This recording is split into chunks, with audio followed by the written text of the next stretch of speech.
November 2nd, 2021. This is a special meeting, a workshop of the Board of Public Works. And all the members of the board are here. Our council is here. The mayor is not at the meeting.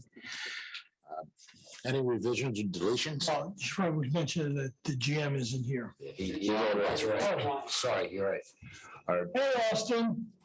general manager is under the weather, or give that. Yeah, it took me, the last 12 hours have been very interesting. So I apologize for not being there. Thanks for that sharing details. Feel any better? A little bit better. The Tylenol kicked in, but like I said, it was with not going into details, it was a very long evening. Oh, sorry to hear that. No, fine. Okay, on the COVID test. Well, everything's fine here, so don't worry about this. Just get better. Thank you. I appreciate it, guys.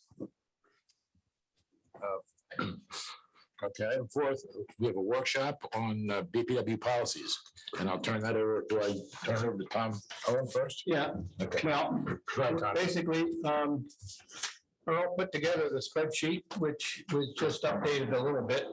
Looked like from the last copy, looked like 3 additional ones, 29, 28, and 30, I guess, were added. And so the question, I guess, today is, and I gave you one of these things here, if we decide to organize it under categories, these are just some suggested categories, and anybody can add or detract or delete whatever you want, and get them back to them. But I guess where we're going and is where do we go from here in terms of, do we just take these policies and list them?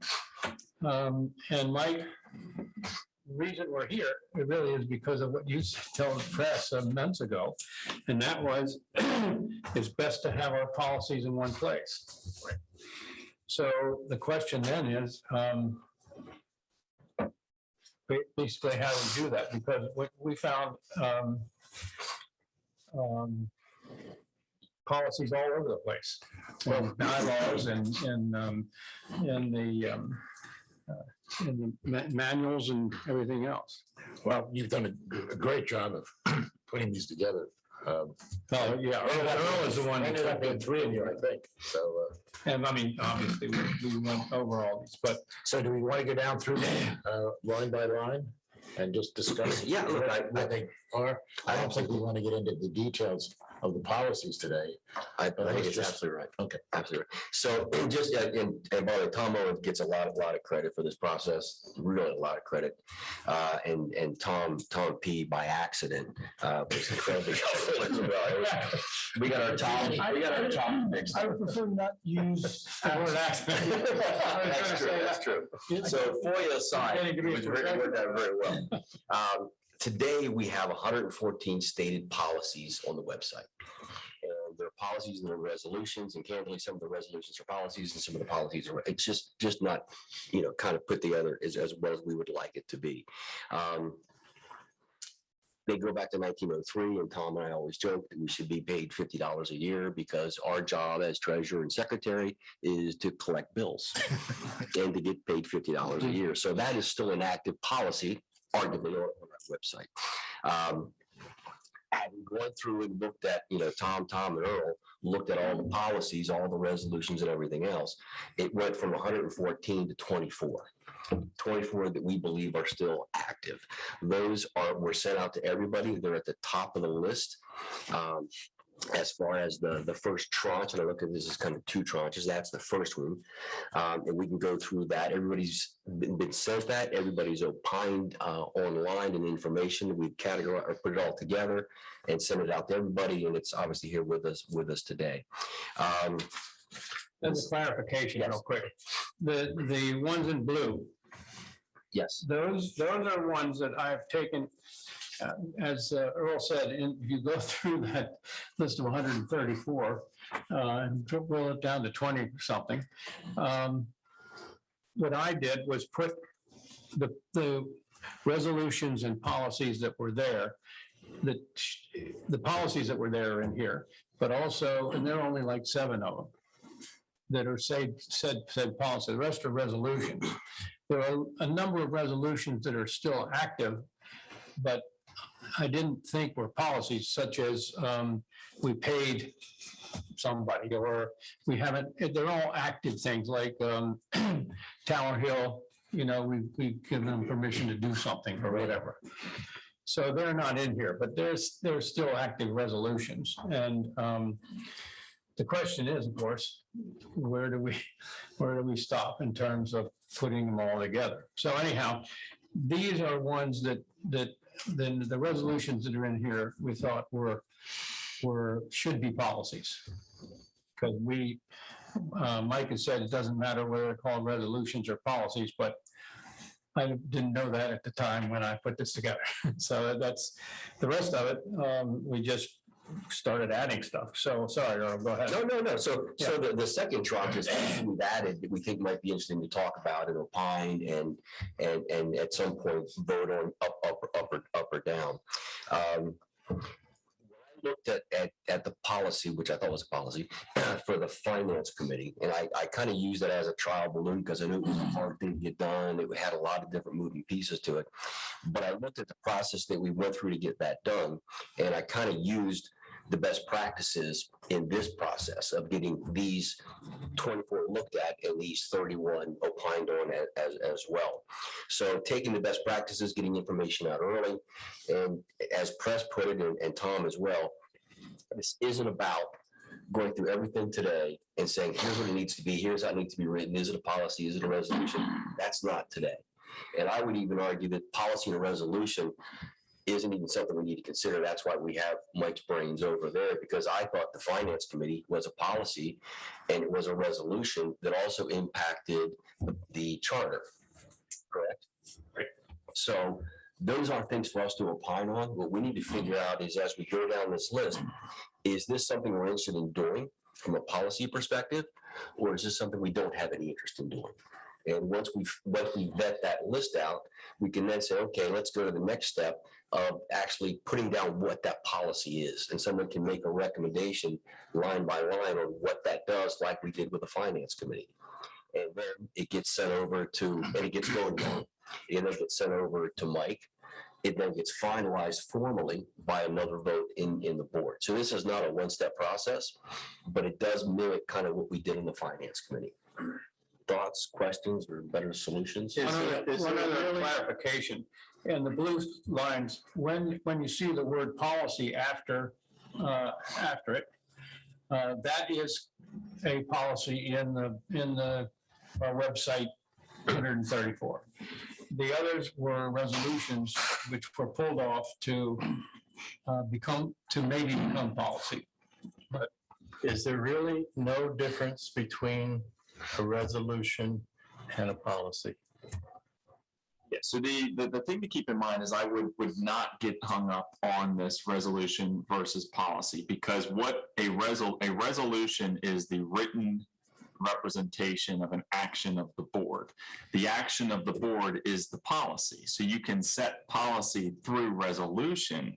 But I think what Tom Owen is suggesting is that you have some resolutions that are one-time resolutions, approving a Tower Hill development agreement, approving a one-time contribution to the fire company.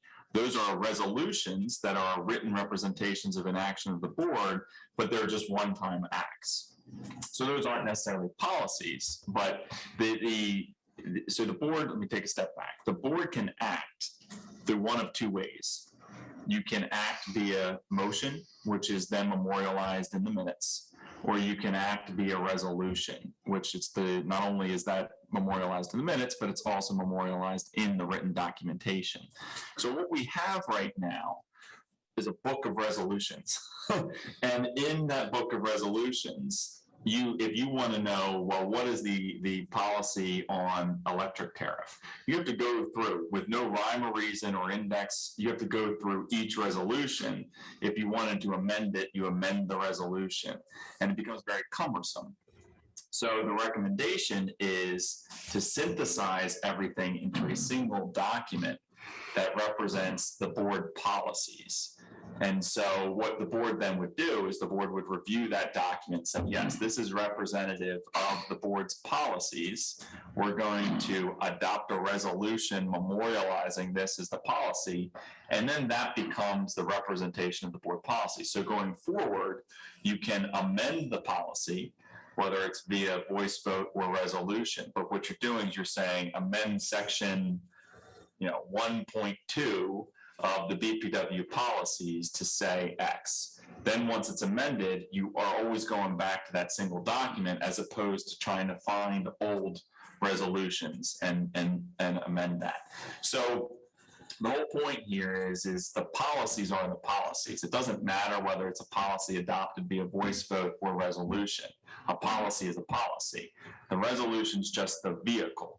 My suggestion is putting everything in a single document, a single source, so that it's easier to review, it's easier to amend, and it's easier to know, frankly, what the policies actually are.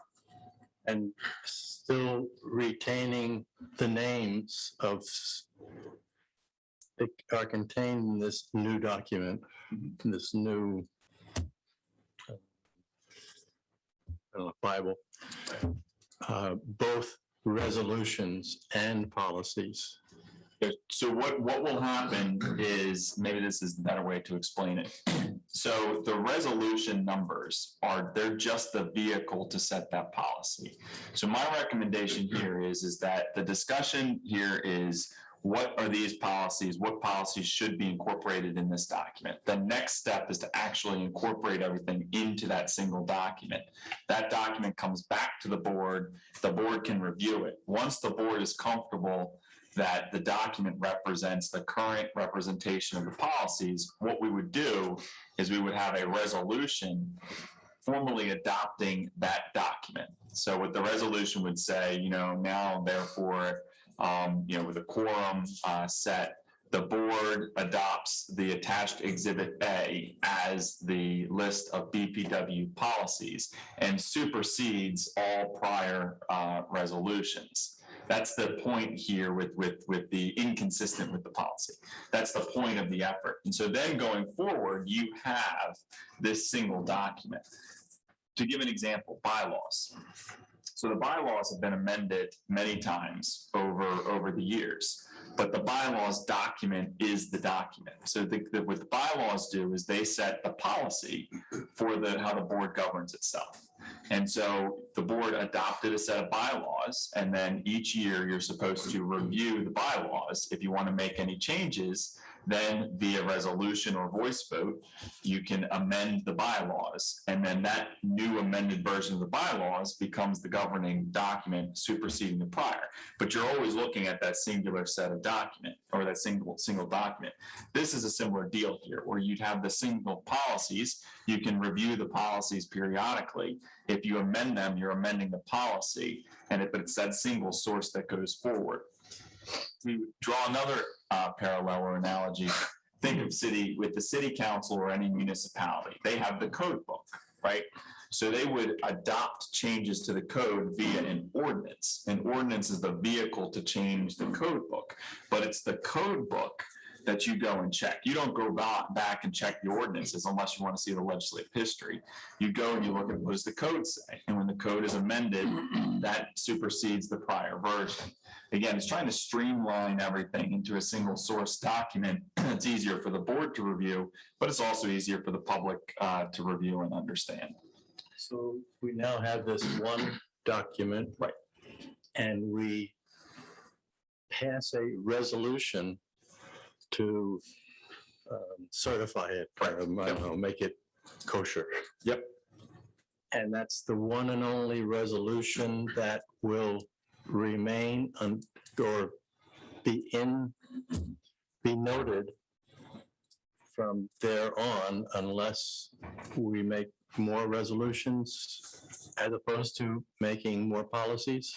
So again, I think it's really, really important not to get hung up on resolution versus policy. All a resolution is the vehicle to adopt the policy. That's it. It has no special There's no special consequence. It's just a written representation of that moment in time of what the action of the board was. In terms of having legal significance, it's no different than if there's a motion to set the rates at X, seconded vote. That's an action of the board. That is a voice vote that is captured in the minutes. That is still an action of the board. That's the vehicle to do that. That is no different from a legal perspective as a resolution. The benefit of a resolution is that you, the board, are all looking at the document. And when you adopt it, you see exactly where the period is set. You see exactly what the recitals say. You agree on the legislative history. So it becomes relevant in terms of legislative history, explaining why the board acted the way that it acted. So once that resolution is adopted, it's relevant. It's part of the record. It's in the files. And if you wanted to see why the board set the tariff at the rate it did, you pull the resolution and you see that history. But from a legal perspective going forward, aside from legislative history, it is of no consequence. And so what I'm saying is that once you adopt and synthesize your policies into a single written document, those are the board policies. So it doesn't matter whether it was via voice vote, doesn't matter whether it was via resolution. It's now a written documentation of the policy, and that's what goes forward. So I would not concern yourselves with prior resolution policy. What I would focus the effort on today is from this list of policies, from these items, and in addition to whatever policies the board wants to adopt, what do you want to include in this governing document that, like the bylaws, will be the source that if you want to understand what the board's policies are, you go to this source document going forward. Does that make sense? And of course, the reasons for policy, so as the general manager knows what decisions to make on certain topics that come up and issues that come up. And the public. And so it's things such as, what are pipe sizes? What are impact fees? I mean, those are the things that the public and the community most focus on. But those are policies. You can't set those ad hoc. But you got to set those, you have to know what those are. And if you want to know what those are, having a source of, if somebody wants to come in and say, okay, what are the requirements for the sewer system, pipe sizes and connection fees and whatnot? What are those? You're providing a source. So it's come up like in the brewery project, which is now active. Are we going to pay for the easements off-site, or aren't we? And we've been making various decisions on various development projects, particularly, and we should have policy, so we're not changing things, as you pointed out from time It's to time. fair, it's uniform, and it's clear, and it's for staff. They understand what the direction of the board is on those items, so it's then easier to implement. We started talking about this several years ago when we reviewed the Carter policy form of governance, that little pamphlet, which I thought was really interesting. And in there, I don't know if you agree with this, but he kind of explains policies, the way why you set the policies. So you define the playground that the general manager plays in versus what the board is. So he explains it that this really tells, you're supposed to be telling him what he can't do, not what he can do. It's going to put some limits on his activities, and I mean that sounds like it's onerous, but it's not. But so that gives him the guidelines to operate. One question or clarification.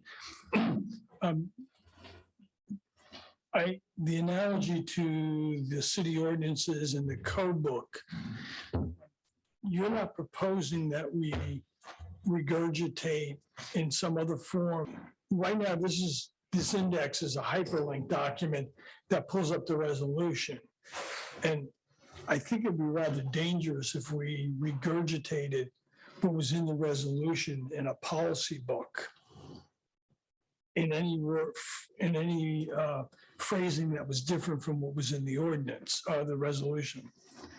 And that's the question for the board. I think that the resolution provides and you can do this a number of ways. The resolution provides the legislative history. So Right. you would have the recitals and whatnot. So you can, in your document of policy, cite to the source of that policy. If it's remaining unchanged from the resolution, you just cite to the resolution. So if you wanted that legislative history, you see that.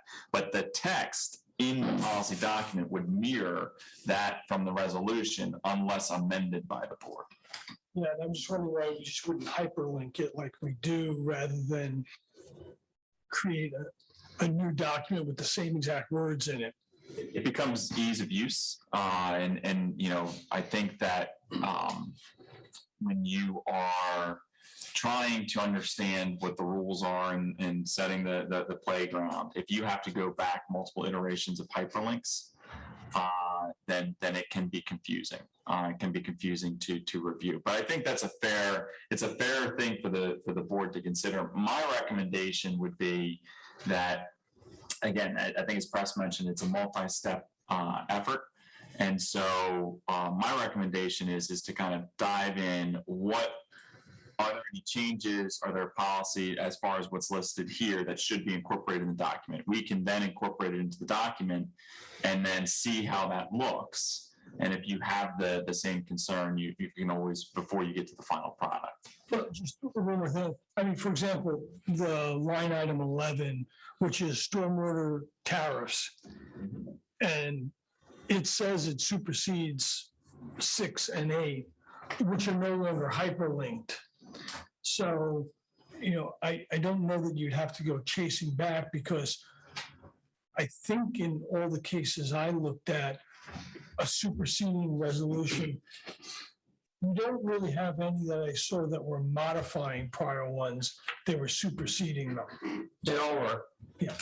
Yeah. So- Then again, it was a whole new resolution. Right. Yeah. So the, you know, we've been the Board of Public Works, going back in history, has been fairly clean at making sure that we're just not saying, change that resolution, the second line to this, so that you actually have to read them in tandem. I think your example is a good one. So if you go to the resolution 10-010 and you click that hyperlink, it pulls up the resolution. Now, what it says is addition are in italics and underlined, deletions are strike through. So what you end up having is you have a document that takes the prior document and just shows a bunch of italicized text and strike throughs text and whatnot. So yes, while it says it's superseding, what you have here is you actually have a document that's still in edited form. Yeah. Valid point. And so what this policy does, and that's the right way to do the resolution, by the way, and that's because you see it in full. But then what happens is that once that quote unquote gets codified, once it gets adopted, that resolution gets adopted, the policy document becomes the as edited document. And you have the source. And the edit. Correct. That's right. Valid point. Can you put that picture up that I sent you? It's going to be good. I thought it was good. It was in the Harvard Business Review.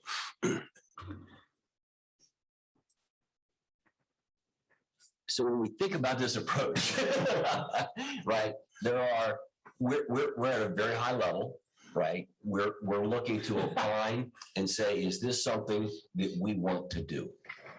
And if it is, then we put a process around figuring out exactly what it is, and then having the board vote on it, and then deciding how the resolution and process and linkage and all that stuff is important. But that's probably not that important for right now. What's important for right now is to decide what is it we want to do from a policy perspective, be it a resolution, whatever it falls into, and to make that decision. Does that kind of bring us back together a little bit here? Right. Yeah, I think that's great. Okay. So if we go back to the sheet. So the ones that are in blue here on this first page are ones that everybody has opined on. Their notes are on the right-hand side. The voter registration being open on Saturday. I assume that would apply still going forward. That one was an interesting one because that is a creature of charter. So the charter gives you the option to set a Saturday to have open for voter registration. And so historically, what the board has done is every election, you adopt a specific resolution allowing a specific Saturday. I don't think there's any reason why you can't set it as you have to do it via resolution. That's what the charter says. So it can't just be via voice vote. It has to be a written resolution. But if you had a written resolution that said the second Saturday prior to the election shall be open on these hours, I don't think there's any reason why you can't do that. But this, what I remember is that this quoted a specific date, Saturday, which seemed odd going on, the 8th of June or whatever. Or it could be a Saturday, could be a Sunday, whatever. But it was adopted every election. We had it re-adopted every election. So if we say the second Saturday, it doesn't. Right, it didn't say the second Saturday, stop. Yes. It said the Saturday, June 8th. But that was only valid for that 1 year. Correct. And then the next election, we would adopt another resolution.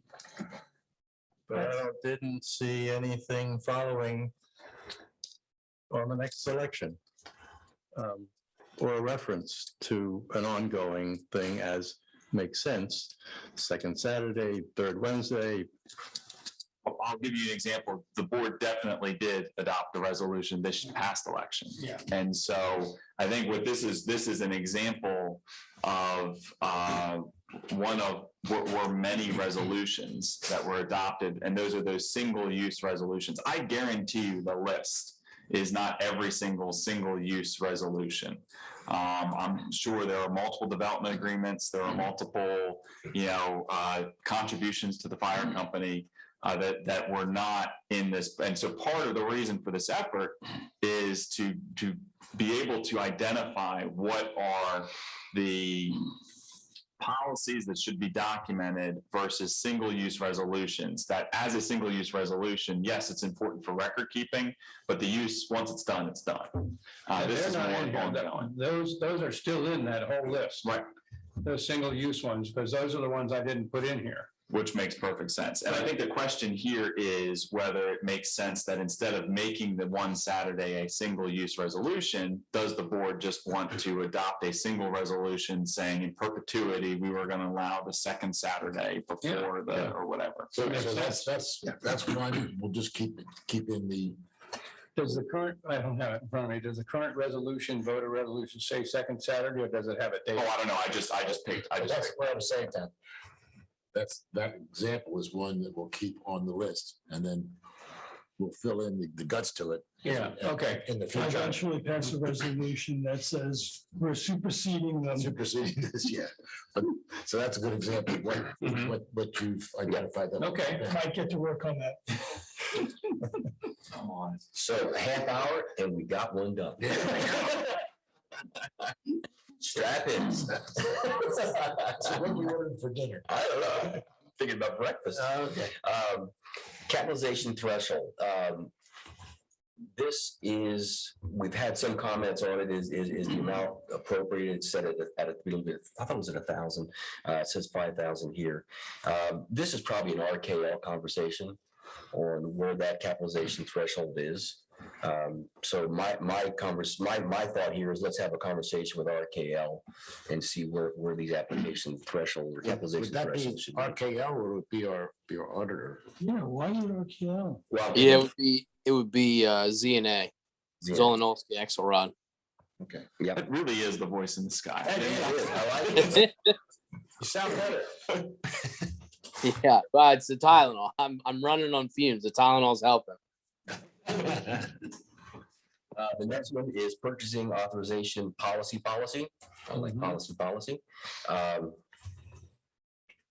This is the authority that we give the GM, and it's currently at $2,500. There are state requirements that are actually published on different thresholds for people like us. We can choose to look at the state threshold and use that as the benchmark, or we can continue to have the number where it is today at $2,500. So basically what he can do with and without us. And is that linked to his contract by virtue of him having to follow policies? Or is there something in his contract that says he can spend up to There's a policy, $600? yeah, there's a policy that we have. I don't know if it relates to his contract or not. I don't know if it's tied into his contract, but it's a policy that the board has for him. Yeah, it says, But if his contract said he could spend $2,600 without authorization, that's a conflict, isn't it? That is correct. That is correct. yeah, because the resolution strictly for the general manager says it's up to the limits of the state of Delaware. The other two are set at the general manager and department heads have a dollar value. But the general manager, it just defers to the state of Delaware. What aren't we trying to say, is this worthwhile to keep as a policy? Now, today, So, as opposed to worrying about whether then we can later go in and say, well, let's change the amount or what, if we decide to do that. Yeah, okay. So we want to keep that one. yeah, whether the $2,500 is the right number for the department heads and general assistant general manager, that's another question, but And the state guidelines would apply to our particular independent organization? Through this, you would be setting it. So if you wanted to look to the state guidelines to inform your decision of what you set it, you can do that. But the policy that the board is setting, it's the board setting the amount, the board setting the policy. well, except this policy says the general manager is authorized to execute purchase orders up to the limits established by the state of Delaware. So you're making the decision to set it right. Somebody want to take a look at it, or do we want to just move forward? And I've lost internet connection, so I'm now dark. Well, we're going to be here like 4 days from now my suggestion is to go through them all reasonably quickly and say, do we want to keep it or don't keep it? Yeah, And then worry about what's in it. Well, keep it, and I would just add a comment section so we keep track of the things that we want to go back and check. Yeah, yeah. So I'm gonna say keep check. And again, now I'm dark on my thing because I've lost internet connection here. I got internet connection. Yeah, you stole mine somehow. I blocked yours. Well, then can you do the next one here? Because I can't go into the next leg. Budget changes for operating procedures.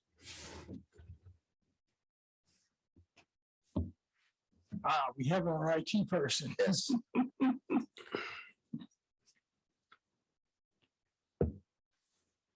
Can you read that one, Tom? Or? It says, now therefore, it is further resolved that transfers of appropriations between funds can only be made by an official resolution of the board. I would think that is appropriate. I would agree as well. That is okay. Okay. I'm still dark. Can you keep Next going, Tom? one? Yep. Is establishing a policy for disposal of equipment and Surplus materials, and yeah. it is now resolved that the general managers have the authority to dispose of any single surplus item that is estimated to be $5,000 or less, and then the disposal methods and so on. So I think the only question here is whether the $5,000 is the correct number. What was this last update? Can you tell? Um, 3. Does it say that? Yeah, it's a 03 resolution. And I think we should keep it, but you never work on it. Yeah, Austin, Are you there still? Yeah, I was gonna say, it was, the limit on there was what, 5,000? Yes. So the only thing I would say is that we run into situations where we'll trade vehicles in, or we'll put them up as a silent bid. And usually most of that equipment's over 5,000. So I would just probably say keep it and then just adjust accordingly. Maybe as like we did on the $2,500 one, is that say, yes, keep it, but then, check. Makes sense to me. This was updated in March 2006. The other recommendation, this is more for when you go back to revisit and evaluate the specific amounts, is I would caution you from setting a policy based on the exception as opposed to the rule. So for example, if you have the occasional vehicle, as opposed to setting the amount to accommodate that vehicle, set the amount that would otherwise govern, and then you can have a one-time exception for the rare occurrence. Okay. So the decision on that is that it's okay, but we want to relook at the threshold? Yes.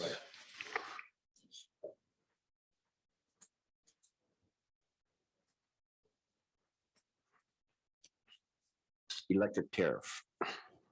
You got yours back? Okay. So this is the Board of Public Works, quorum present. Oh, so this just approved the utility service tariffs. And this was 2007. Would it have been a change that was approved? Or, an increase that was an actual proposed increase coming up? Yeah, because it says references Exhibit A, which is payment terms, plan descriptions, relief payments. So attachment A is the full policy. Does this actually set the tariffs?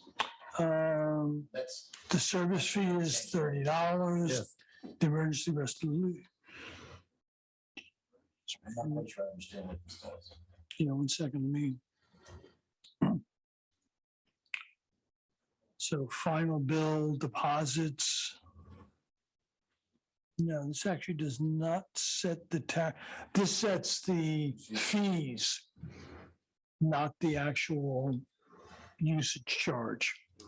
So it's got all the fees in here. Oh. The service charge is $96 for restoration, $172 for emergency restoration. I mean, it sets all of those fees that are fixed, but not the actual tariff table itself. I'm sorry, I misspoke before. So this sounds like keep a check to see that the fees are current, reasonable, and appropriate. And this is actually a prime example of why the recommendation is there. Because it's not just a schedule of fees. It says billing periods for metered utilities are determined from meter readings that will as close as possible to 30-day intervals. So it's setting meter readings, procedures, and all of that buried in a resolution that nobody's probably looked at for a very long time. And so what the purpose of this exercise is to pull that out. And then you have an opportunity to go back and say, you want to know something now with smart meters, we don't need this particular procedure. We can go back and look at it. Yeah, so this is a good point, Mike, because attachment A is the document. Right. The resolution is just Right. legal It's the gobbledygook. vehicle that adopts it. That's right. That's right. Say Let's use a legal- technical term. Say legal gobbledygook. Legal gobbledygook. You're not allowed to say that. Now this part. So review fees, check policy, and then if we have to pull some stuff out separately, we can do that. Yeah. Money purchase plan. Is that the old pension plan? Resolution for legislative body relating to money purchase plan. This is the retirement. Is that the plan we have now, Lester? This is 2008.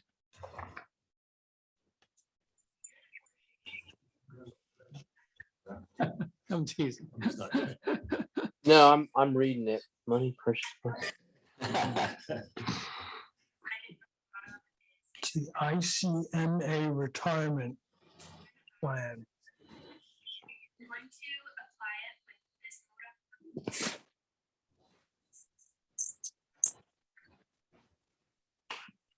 0622. Looks like a form resolution related to a money purchase plan.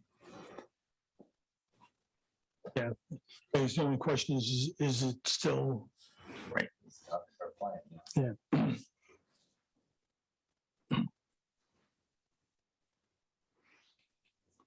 Well, why don't we just capture it as a comment? But let's say that Austin, take a look at this, let us know if it's. Yeah. Incorrect. That's perfect. Thanks. Yep. Donation policy. I had a proposed thing on this. Donation. Yeah, and look, I'm not, look, I voted to give the fire department money, and I did it, and candidly, if we'd split it between EMTs and fire, I probably would have given more. The only thing that I'm suggesting here is there's a form called the 990 form. Every 501c3 has to publish that form. It gives us an idea of how good their books are. What is their revenue? What are their costs? Between the CARES Act and the other things that are coming down, it's very possible that they may be fairly flush with money at some point. All I'm suggesting is that when we look to make that vote for that donation, that we look at the 990 form and get some idea of where they are financially. So they have to submit that. It's Before we make our. it's on the internet. You can look at it right now. Yeah, but what's the timeframe? How, I can only see last year's. I haven't been able to see this year's. it's calendar year round? Yeah, So, it seems to be. so we will be basing it because we do our donation in Next month. Next month. November. So we will be basing it on the year before. We could ask them a little more onerous. We could ask them for an updated form. It's not a complex form. I don't know, using prior years enough. We do need this, Rather than creating more work for an organization. we do need this as a policy because I have used it many times over the many years. When people say, can't we get, other nonprofits all over the city. So Oh, no, there's no. then I can say, we have a policy. I'm looking to augment the policy with some fiduciary responsibilities. I would think it'd be reasonable to ask for the prior years to be submitted to us for the donation and I can look at the prior year now. Hold on. Okay. Doesn't change our ability to vote, doesn't change our ability to give, but it gives us the ability to understand. But we keep this. Yeah. When we get to this one, we'll open it. Augment with a 990. Yep. well, the only ones you said though is this says Lewes Volunteer Fire Department. Do we want to add the EMT? It's all one. I've already talked to them about that. I've asked them, do we send it separately to the EMTs? And the EMTs say, no, you send it to the fire department. Okay. I don't know, maybe that's changed, but because I wanted to see if we could split it.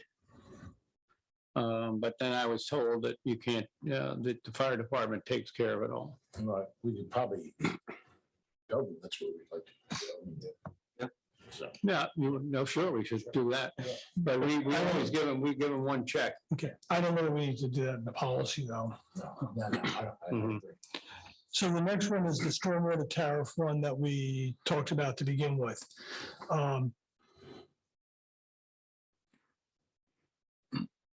This is one that we're supposed to be reviewing. Yes. We should still keep it.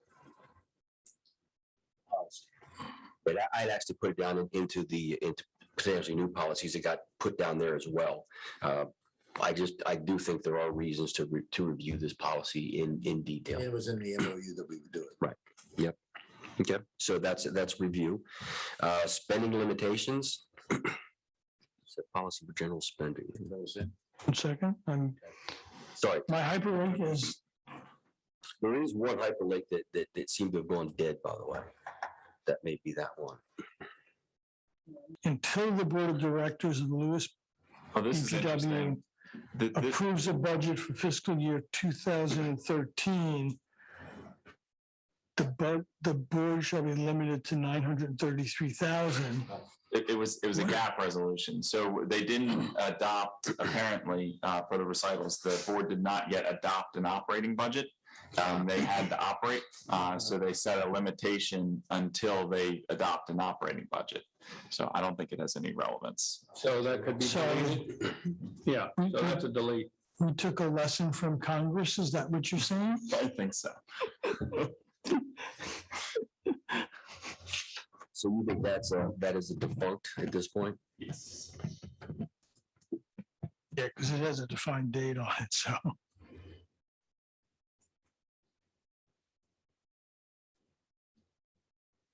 Approach there. Actually, I had a similar comment that I had made down at the new policies. That if we don't accept, and let me make sure I get the right one. If we don't accept, well, we'll go through it. We'll go through it as we move down. But I have a similar thought on if we don't accept the 5-year plan, et cetera, on spending limitations. Sorry, Tom. So the next one is creates an economic development rate to enhance commercial and industrial businesses to the city. And it has an attachment. And that attachment, is a form that they can submit to us. And then we would act on. Is that when did the governor encourage this? Is that when we want us to adjust our rates? And so That was back in, this would have been 2012. yeah, remember? I don't know. It was 4. I think It's not listed in the recitals as to why it just references the charter as authorizing us to. I remember the governor was trying to look economic development throughout the state and put pressure on us to reduce our power rates at the time. Oh, is this where we reduce electricity 7 or 10% or Yeah. whatever? But we'd already done it prior to his. Yeah. This was like the year before we reduced them. And that's when he requested it. But it seems to me that might be why that was created. And it says in the comments here, this was a one-time resolution, not a permanent policy. So I think we should just get that one. Out. Everybody agree? Yep. Okay. Because, yeah, I mean, things like the affordable housing that shall put it, they can come before us as a one time rather than having this as a stated policy. Agree. Yep. Okay.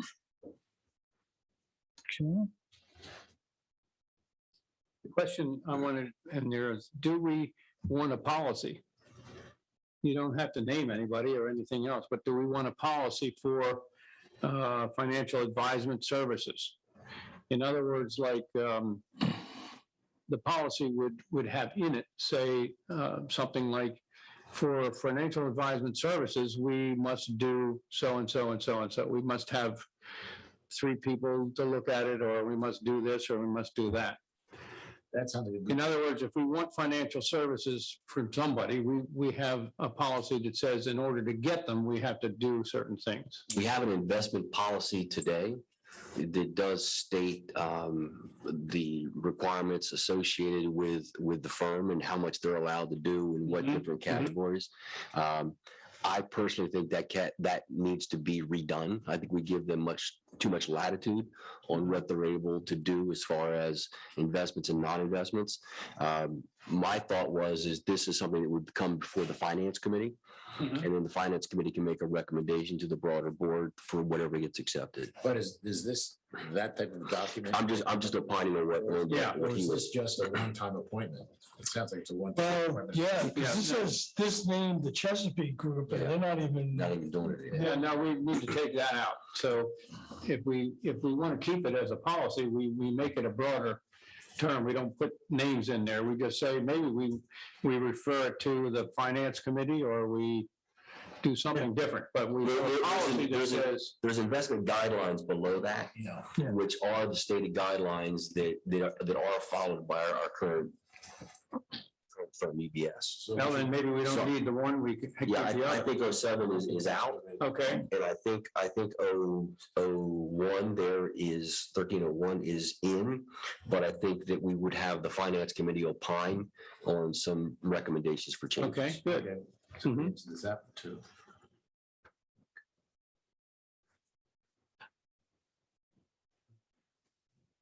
Planning. Now, what's interesting though is that the prior one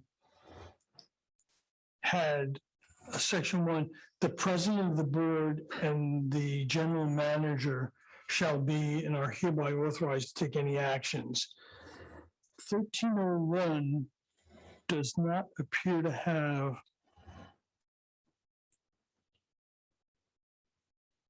the Because, same. so the reason for that, and I actually drafted 1301.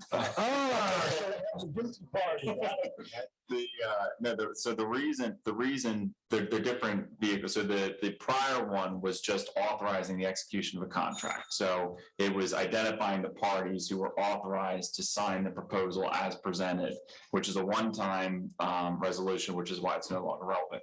13001 sets your investment parameters. So this is just saying it's deferring to Exhibit A, and Exhibit A, that's your policy. So equities must not exceed 60% or be less than 20% of the portfolio.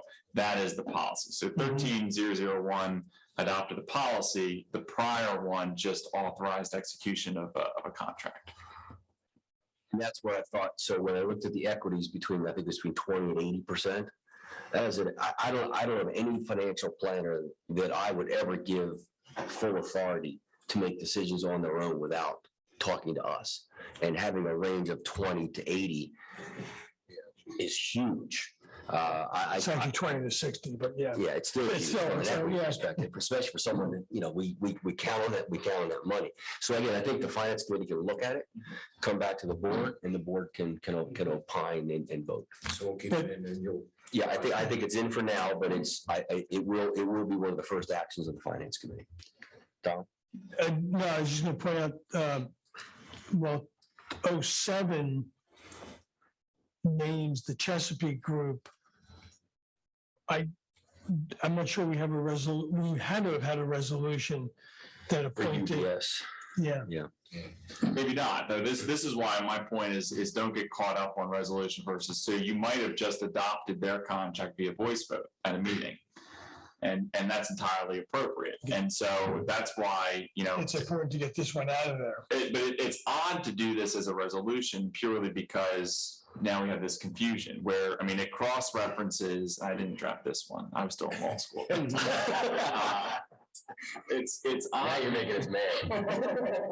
It's odd because it references a contract but doesn't attach the contract. So, all of this resolution 12-007. Oh, I was not in law school. I was out of law school. But But Peter was still in law school. Well, Peter not in school yet. but no. So what this is doing is it's saying you're authorized to sign this contract, and it's written, but you don't have the contract, so you don't know what they're authorized to sign. That should have just been a voice vote because it's an action of the board. But the resolution just creates confusion. So again, going forward, kind of being clear on the vehicle and then having this set document will make it easier to understand in the future. So 7 is out and 01 needs to be looked at.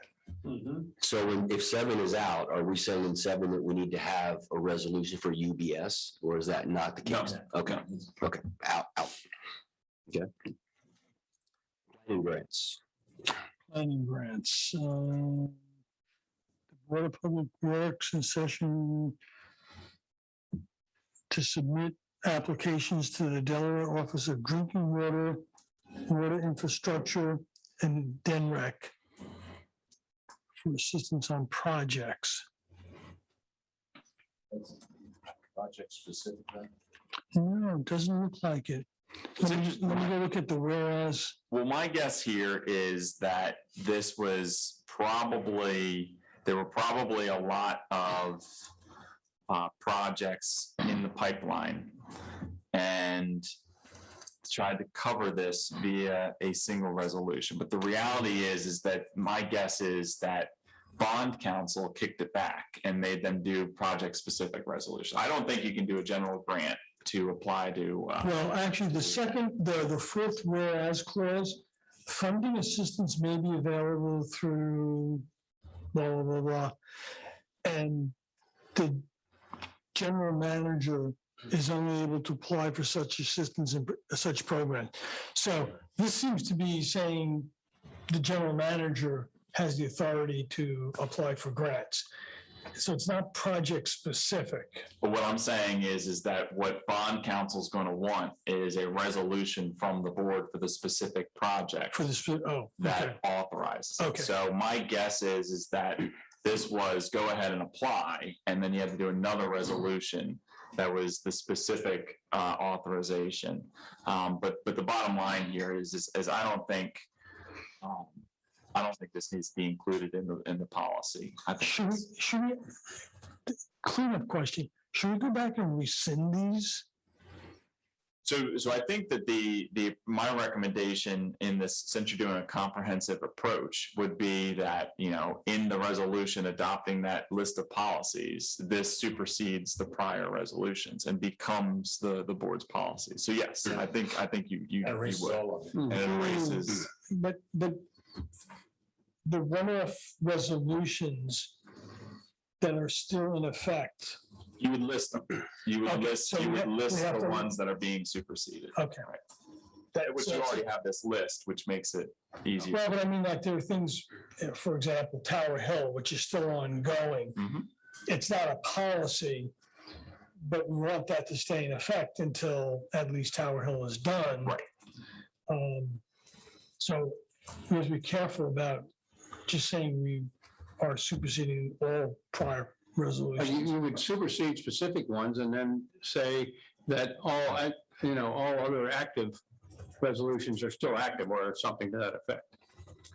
I think we probably need to go through and identify them now. Well, identify every one of them, because once you take everything out, you really have a small list. Oh, yeah, there's a lot of stuff in there that is absolutely garbage, believe me. They don't throw away the gold list. It really helps. But I have the old list and I have it here with so many X's on it, it's unbelievable. Help me get to sleep during that period. So the next one is annual review of the cash reserve policy guidelines. The cash reserve policies are in Exhibit A.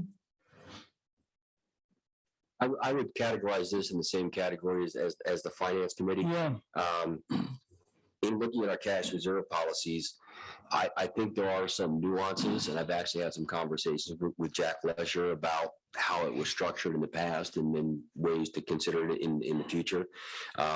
We need to make a decision as the board, and the finance committee can help in doing that.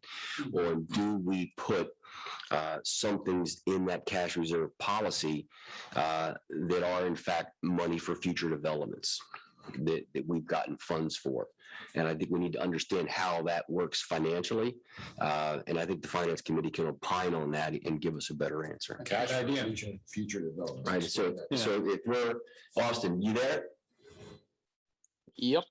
Take us through what you and I were talking about the other day. So I think for the purpose of this is that when you have all these changes, as things go on, costs go up, costs go down, being able to have a cash reserve policy. So for example, when the board accepts both the O&M and and the capital budget, all those numbers affect what the overall cash reserve policy is. Having the finance committee kind of be the direct oversight, and then having that be presented back to I think the board gets a second set of eyes on it. Finance committee doesn't make the decision. The finance committee Yes, looks at it, makes a recommendation. The board makes the decision. correct. Yeah, because I mean, the one that I keyed on was the risk management reserve policy, because it's only set at 2%. And it does acknowledge, it does acknowledge that FEMA can take 6 months to 2 years to pay. And I think we probably need to look at Yeah. that specific portion. Line item of risk management in the policies, is that what you're talking about? Yeah, there's a specific, I mean, it talks about capital improvement, Yeah, working. all those percentages, you should raise that. Well, I'm saying you should look at it, I mean, because 2% is not a lot of cash, and we've always talked about cash is king during recovery from or whatever. And if we ever have an earthquake, we're really in trouble here, by the way. We've had an earthquake. Wasn't too long ago. So, But we're keeping that. yeah, keep it as is right now. Finance committee will opine, and the board will vote on future. The next one is appointment to DEMEC.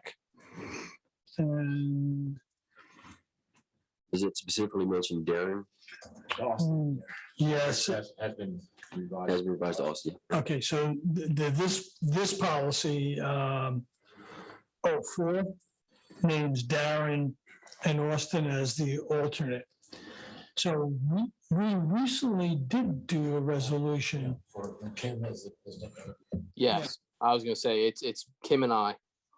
So this one is superseded. Correct. But do we need a policy that just says the general manager, assistant general manager will be appointed to DEMEC? I just wonder, do we need this at all? No, and because Okay. they're, again, similar to the WE Act, you're gonna have to do it each time. They're gonna, Okay. DMAC's gonna want you to adopt the resolution each time. So we're deleting that. Okay. Forbearance. The board believes, Remember, this is your Savannah Place. yeah, And so this is the policy, and this remains relevant and remains active today. It's being actively used. And this is where the board would charge. So the way that the charter works is that when a utility assessment becomes due, it's due and owed in full. If it's not paid within 30 days, it becomes an automatic lien on the property. What we ran into with Savannah Place or Savannah Acres or what was it? Highland Acres. Highland Acres and Savannah Place. Right. That was the first one. And Highland Acres is the first Yeah. one, Savannah Place is the second one, right? So what we ran into with those communities is that there was a utility project and you would hit them with a $30,000 bill. And if it wasn't paid within 30 days, it was an automatic lien on the house. The board had the right to foreclose. So what this policy does is it allows the owner to enter into a forbearance agreement with the board where the board agrees not to exercise its rights on that lien so long as they make monthly payments to pay down the assessment. And that ability is set through this policy. So it remains relevant. It's a default, yeah. yeah, because, and nowhere in here does it actually reference the community, so It's a general it's a policy. general policy. Mhm. Okay. Like, because we're into things you actually wrote at this point, do you want to kind of take the lead from Tom? And if you don't mind, Tom, I think he wrote them. This is the 18004 is the construction cost. And this is the one where if so the board's policy for undeveloped properties is that the developer comes in and pays the cost to extend the utility service. The question here was if you have established properties, how is that handled? And so this is the resolution that is a 005, 4, and I think there should be a map attached somewhere. But this is the resolution that created the sewer districts and that allowed the cost to be expanded or split pro rata among sewer districts. And this is the resolution that did it. This was Savannah Place in order to bring their costs down. So in addition to the lien forbearance where they can pay over a period of time, this resolution cut a segment of the city into different districts and then split pro rata based on your district and your EDU. That was set in this resolution. So this also remains relevant today. 001. To your point, this is another one where it's got strike-throughs and markovers, so it needs to be. So the next one, the credit card fee, right? So this imposes this remains relevant today, as far as I know, a fee that is charged for those who use credit cards to pay their utility bills. Over $5,000. Over $5,000, that's right. Is the rate still appropriate? That's a question for the board. Okay, so what I wrote down was 2.95% is what was being charged or called out as the fee. Yes, that's what's in the policy. Finance committee job. Yeah, we got that. Are we glad? Glad I'm not on that committee. Well, since he doesn't have to do collections anymore, he's got a little free time. You and I, by the way. This is the underground utility policy that requires electrical lines to be placed underground in certain limited situations. This was heavily discussed. Right. Yep. At fees. This was this the Dutchman's Harvest? So payment of impact fees. Resolution regarding payment of impact fees. No, so this sets you have to pay the impact fee upon installation of the meter. So it set the time at which point the fee is due, which remains relevant.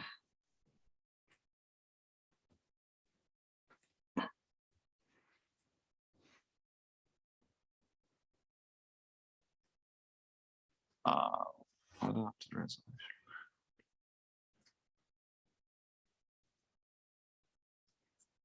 So 003 stays the same active? So this is the recitals, and again, this is where the recitals are important. So this says, whereas the Board of Directors of Lewes BPW adopted Resolution 18005, providing an opportunity for property being annexed into the city to defer payment of impact fees until a certificate of occupancy is issued after construction is complete and utility meters are in place. Whereas the board deems it appropriate to clarify when required impact fees must be paid to further expand the opportunity to defer payment of impact fees, where doing so would promote responsible economic development and support an identifiable unique benefit to the city of Lewes, the Lewes BPW service area, or both. So it says required impact fees, providing service to properties within the Lewes BPW service area shall be paid upon installation of the subject utility meter. So that's when it's, okay, that's right. So the policy is that it must be paid, the impact fees must be paid upon installation of the subject utility meter. But then it further says, upon consideration of a written request from the affected property owner, the board may defer collection of any and all impact fees for utilities providing service to property within the BPW service area upon finding that the granting of the deferral will either promote responsible economic development. So that was Dutchman's Harvest.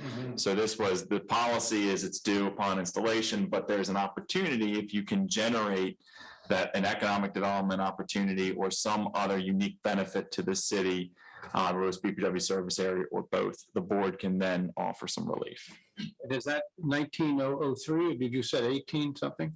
This is the resolution 19003. Okay. That's what it does. Got it. Yeah, all right, so that's a keeper.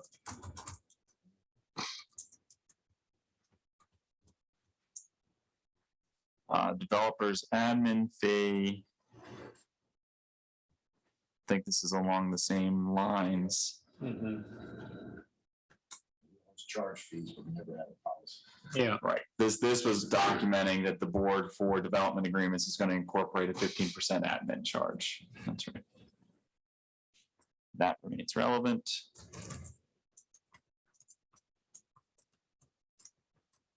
The next one we thought was another one over. Tower Hill is a one-time. Yeah. That's right. However, this is one that's still active, so we can't to early on, Right. to the early discussion. And Jones Farm funding is the same deal. That is a one.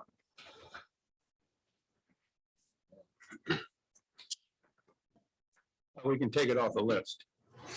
Right. It doesn't need to be in this. Right. Policies, I got it. But they're still active. but it's still active.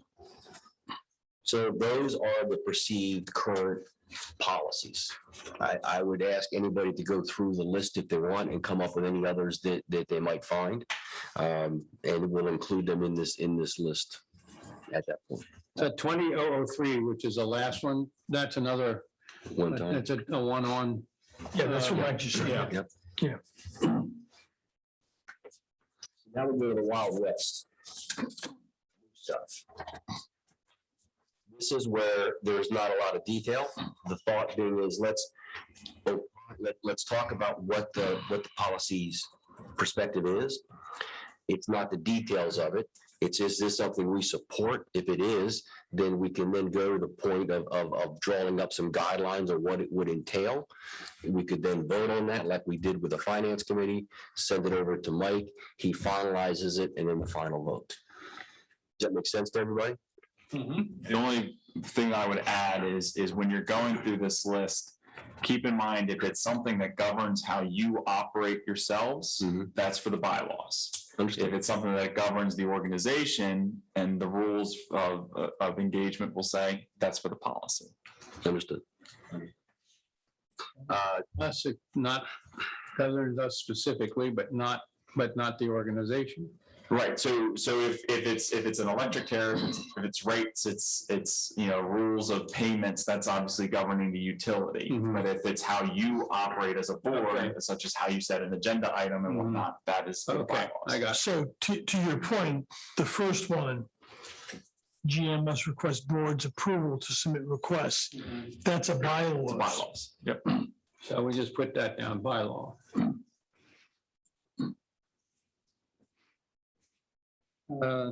Customer.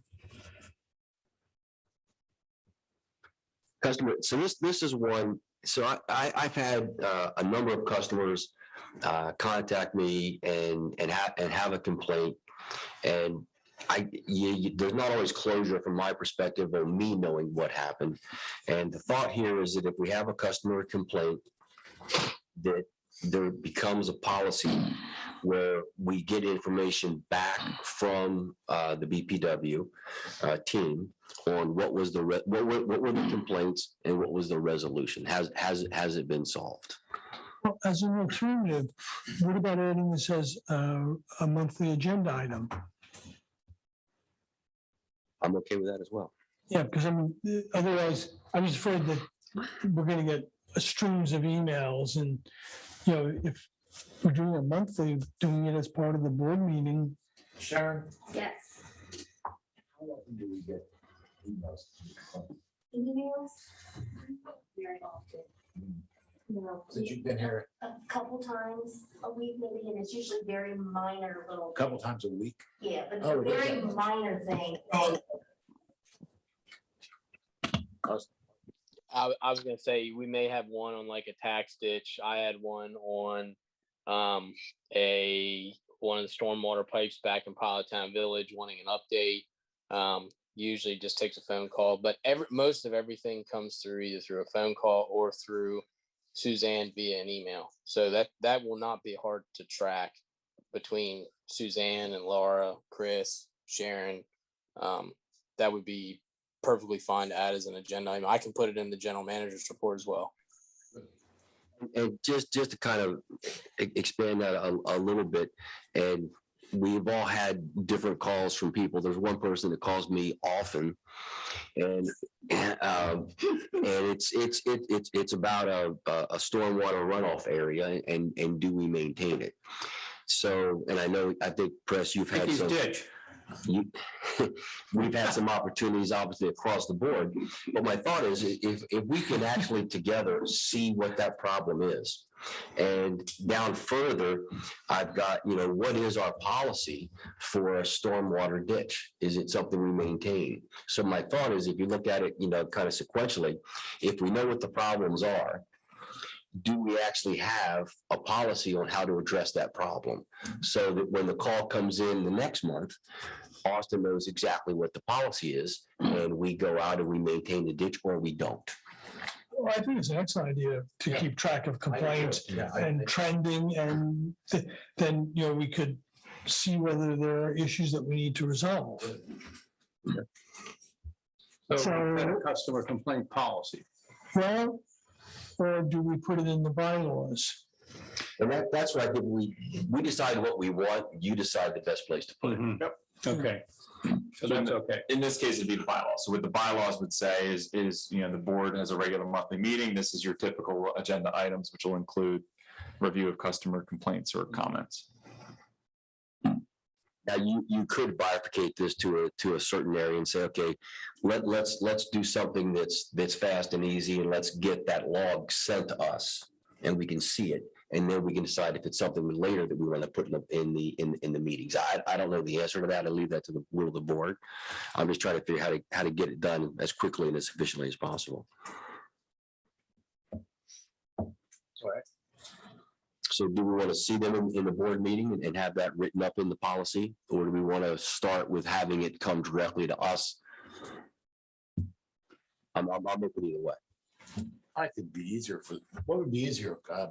Austin, wouldn't it be easier to have it just in the summary of the monthly report? Yeah, I mean, I think you may run into an issue where it'll get kind of convoluted, because, you're going to have to pick one board member that's going to get all these complaints. And then, how it gets spread out from there. Are you going to have two designated people that get involved to go out and view these issues? Or do you just put it into, one, whether it be an Excel spreadsheet or the general manager's report? And from there, and then, like I said, you can have like some sort of threshold that where the board gets involved. I mean, it's kind of like a never ending not knowing where, because you have so many different situations that come up. I think Press, you're right on par. I think it's easier to just put it in the general manager's report. I think the suggestion, and I think the suggestion of having where you have the early part of the agenda, that just have a line item that says customer feedback. Yeah. And I think it's an opportunity that, if there's no customer feedback, then that's memorialized in the record. If there is so now all of a sudden the minutes reflect what the pulse of the customers are, and that's easy enough to do, and that would be a bylaws change. Yeah, I think that's. And I look at it is what we can see happening reoccurring. So if we get a lot of complaints around tree limbs, well, that's something we may choose to manage proactively, right? And we get a lot of complaints about tax. So what can we do what can we look at and understand what the customers are thinking?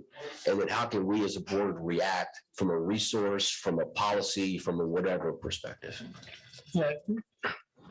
The only concern, doing it strictly in the minutes or the agenda and the minutes makes it difficult to look for trending data. Unless, we keep a log on them so you can see the trending over time. So what I would recommend, and to keep in mind that you've got kind of three buckets. You've got the bylaws, which are policies that govern you. You've got the policies, but then at the end of the day, you have staff, and staff are operations, and that's not necessarily, the board isn't expected. That would be really cumbersome to direct every single staff action. But what I'm saying is that if the agenda had an item on customer feedback, then it would fall on staff to make sure you're collecting that Yeah. in a way. We could create a spreadsheet and we can document the dates they came in and the resolution. So whatever the solution was, we can document that as well. Yeah, that's a good Fantastic. idea. That's, Perfect. If it's on the agenda as, customer feedback or whatever, that can also trigger somebody who's remotely tuning in to, oh, gee, I've got, this just makes it easy. I'm going to call or put in a Yeah, chat or good whatever. idea. Yeah, that's good. We can track them on a map too. I mean, that's what we used to do on, well, that's what we do on like dirty water complaints. But we track customer complaints on the update meetings or progress meetings on all the construction jobs too.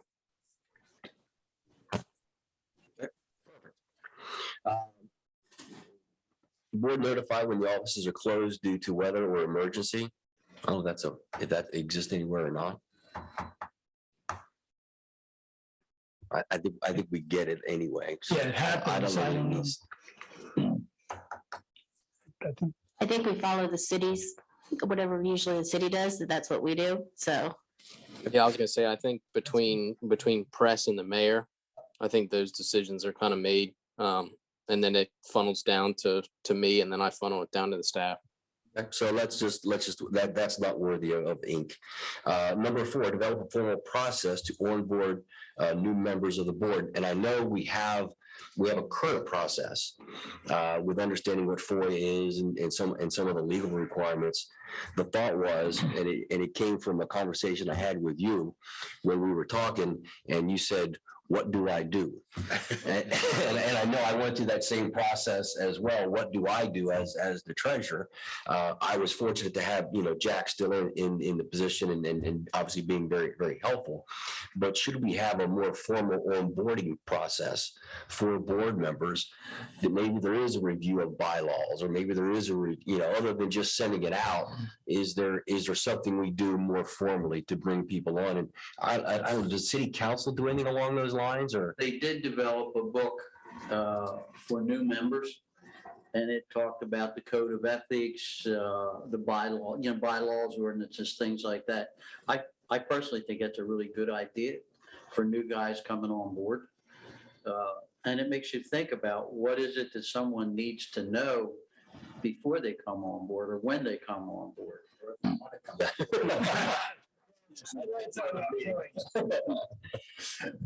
But should this be in the bylaws rather than being a policy, since just it's wrote it down. only affecting the board?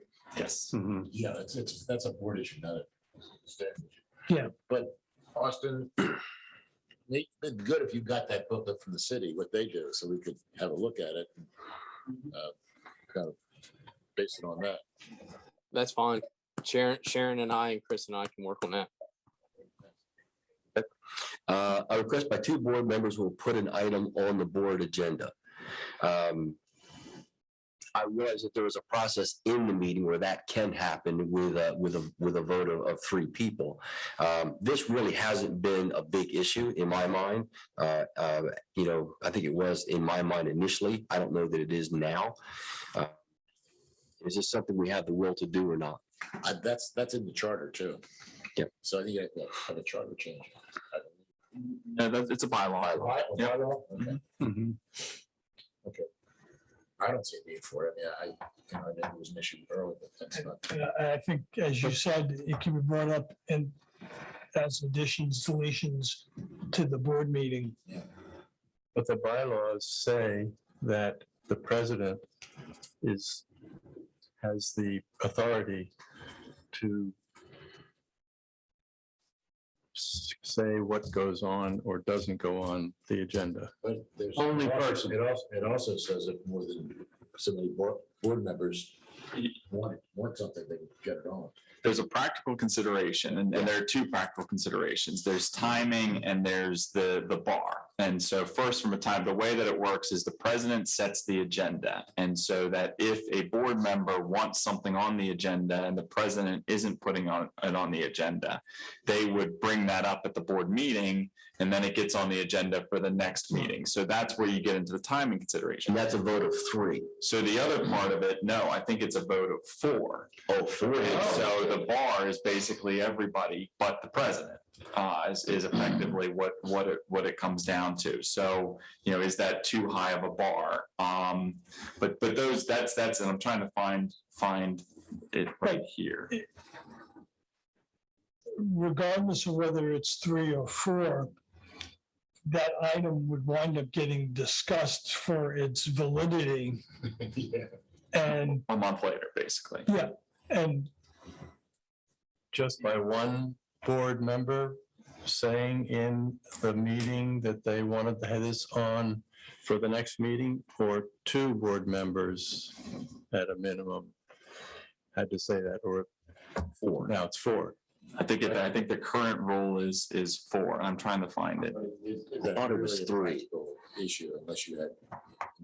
I don't see this as. Depending if the president goes amok, then you have to. Yeah. I don't know. And you do need to think about these policies as something that does get memorialized beyond us. So if there is a rogue, whoever, not that we have one now, but if we do have a rogue, you do want ability to have the ability to manage that process.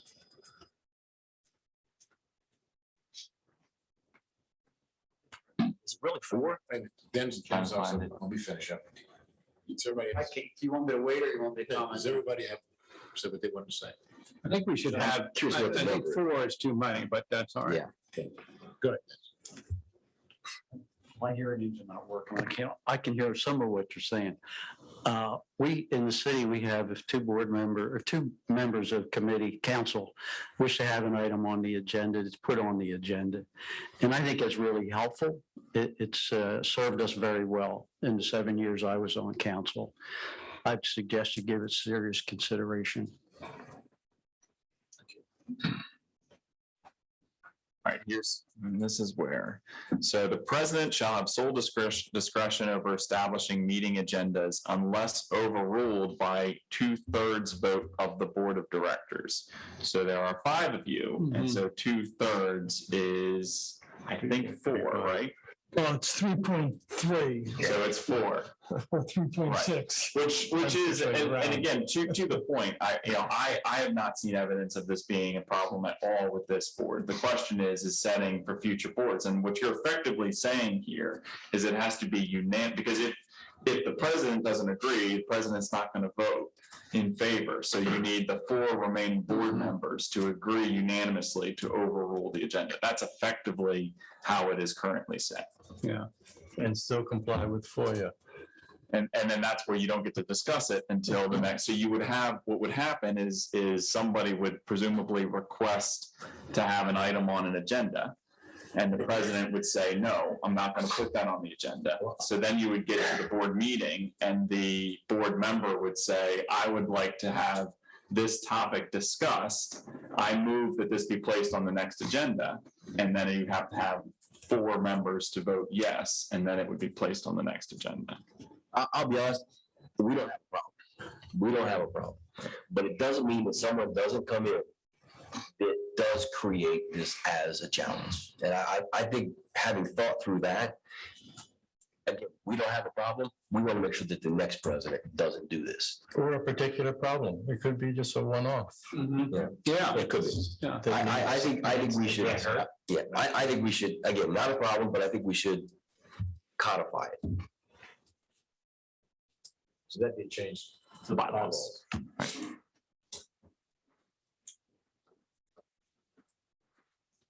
If you have 2 that have to be, it has to be 2. Then at least 2 people think it's important. And with four though. Which we makes can't you really think, well, talk to why three not? people. Why not? If two people think it's important, it's probably important enough to at least put it there to have it discussed. I agree with it. I really do. Really, I think 6 for the creative bonding process and 13, I think are the same. What Tom and I talked about, and Tom has a great background in this area as well. I became concerned when, if a certain developer, declares bankruptcy or isn't able to pay or whatever, we can go through a certain process. But if we had a credit backstop, if we had a bond or whatever that the developer pays for, it would ensure that we would in fact be paid. That was, Where are you talking about? we're on 6 and 13. I think they're kind of the same Oh, thing. so what, are we agreed to 2 board members? Yes. Yeah. Okay, good. All right. 2 board members said yes, so. Mhm. All right. Yeah, I did not quite understand what 13 was, lien credit. Lien. Yeah, that was me, looking at some of the things that have happened, saying, is there a way to make sure that we do get funding? And Tom had, I think, the same idea with his background in insurance, et cetera. So the question is do we want to create some backstop, or does some backstop exist that I don't even know? So Are we allowed to, Mike? So the current policy requires that, for utility infrastructure, and it's the same thing on the city, anything public infrastructure, the developer has to post a bond of 150% of the estimated costs. And then the development agreement addresses that, and you can draw down on the bond if they don't follow through. So that does exist. And Well, that's that in is- the bond is in there already. it's in every development agreement, and that is a part of the current policy. Now, I don't know if that is memorialized formally in a policy document or resolution, but it is incorporated in every single development agreement. And that's required by the state? No, that's required by the board. No, but I mean, didn't you say all public utilities? I'm saying public process for public projects for the Board of Public Works. Should we have a policy that codifies it? I think it's helpful. Okay. When I read that, create bonding processes, I thought it was a Kumbaya member. Put a A or a 1 under this, and we'll put a second one down. Okay. So we do want to codify this, but that's what I felt we needed something. Yeah. So this is not a bylaws, it's That's a policy. policy. Okay, the next one, appointment, and this I think has already been done by press. Appointments with GM for non-emergencies should be scheduled through the administrative assistant. That's already been done, right? No, I don't think it's a policy yet, but Okay, it's not written. okay, It was suggested. okay. Are people following it? Some of you. Well, don't tell it anybody. Do we want to have this as a policy, or do we just want to have this as a guideline? Well, I think it should be a guideline because it really did cause some problems last time around. Yeah, but making it a policy seems like it, yeah. I understand your point and I'm fully behind it, but, walking into the office and seeing Austin and asking him a question Austin, versus, Austin. Yeah. This was from back in the Darren days. That's where this came from when I thought this out. What's your perspective?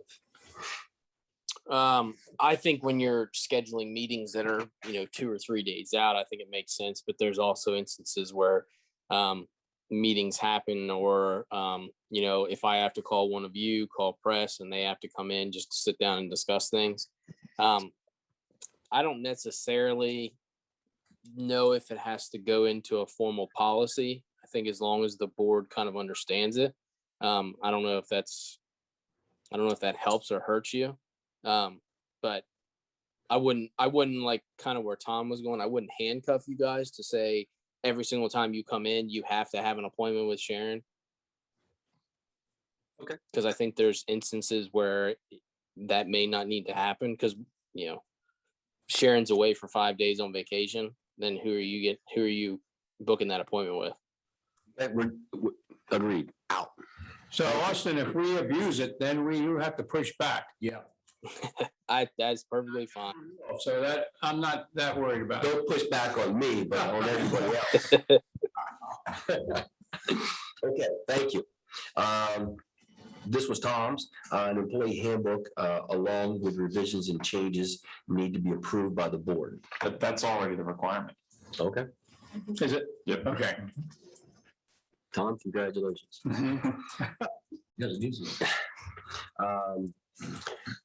This is something, so elections are hard, right? The process of managing it, the changes that happen. There's never been a perfect election. And I always use the example in the most recent election. My mother, who had passed, 6 years ago, she got an absentee ballot vote. She just did. So keeping keeping the numbers and the people and everything else straight it's hard to do. The thought is after every election is that a group of people within the business sit down and say, okay, what are the lessons learned? What can we do better? How do we make sure that the information we're sending out is correct? And that playbook just gets put up into a shelf. And during the next contested election, we pull that out and say, okay, what do we need to do? How do we need to do it? How do we make sure that we're doing it with the current laws versus the existing laws of the last time? My thought is just to have a more formalized process. I know that when I walked out, I told some people they were registered when I knocked on doors, and I later found out they weren't. There's no doubt I did that. I want to make sure that doesn't happen again. Thoughts? Well, first of all, if it's not contested, what would be the need? That's why I said after every contested election. Find out why people aren't interested in running. Yeah, contested there, yeah. I said, after every contested election, the lessons learned playbook should be developed. There's a note here, it's contested or not. Look at 9. Notes. Look at the beginning of 9. Yeah. No, press is right on. Someone put in the notes. The note says contested or not, so I wouldn't think. That would be necessary.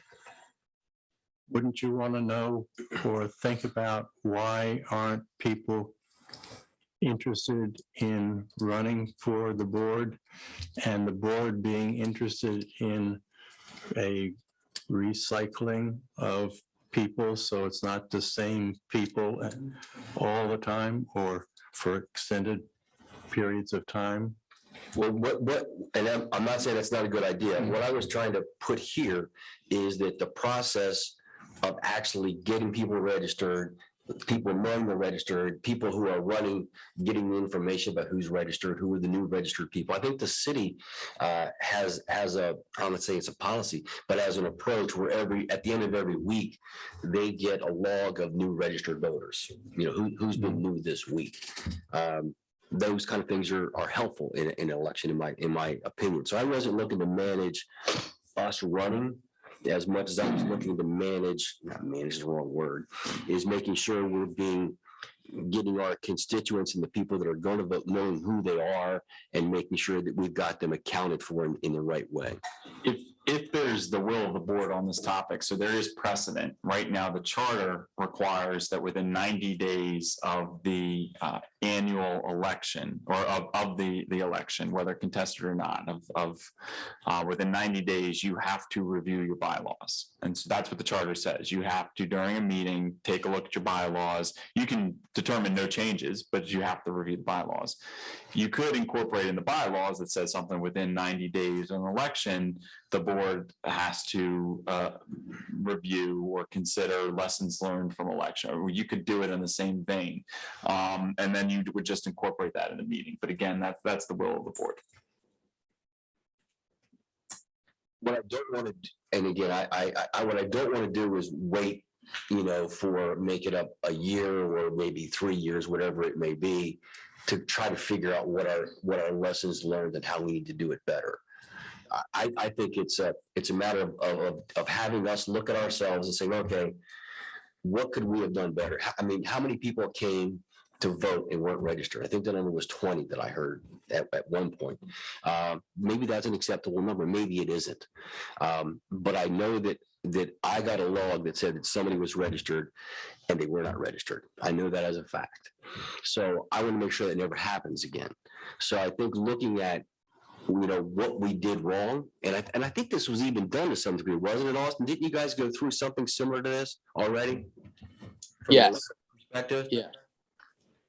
So all We we're did. doing is kind of, again, codify what Austin actually did. Well, it was Darren at the time, of course, Yeah. and I think there was a lot of confusion initially.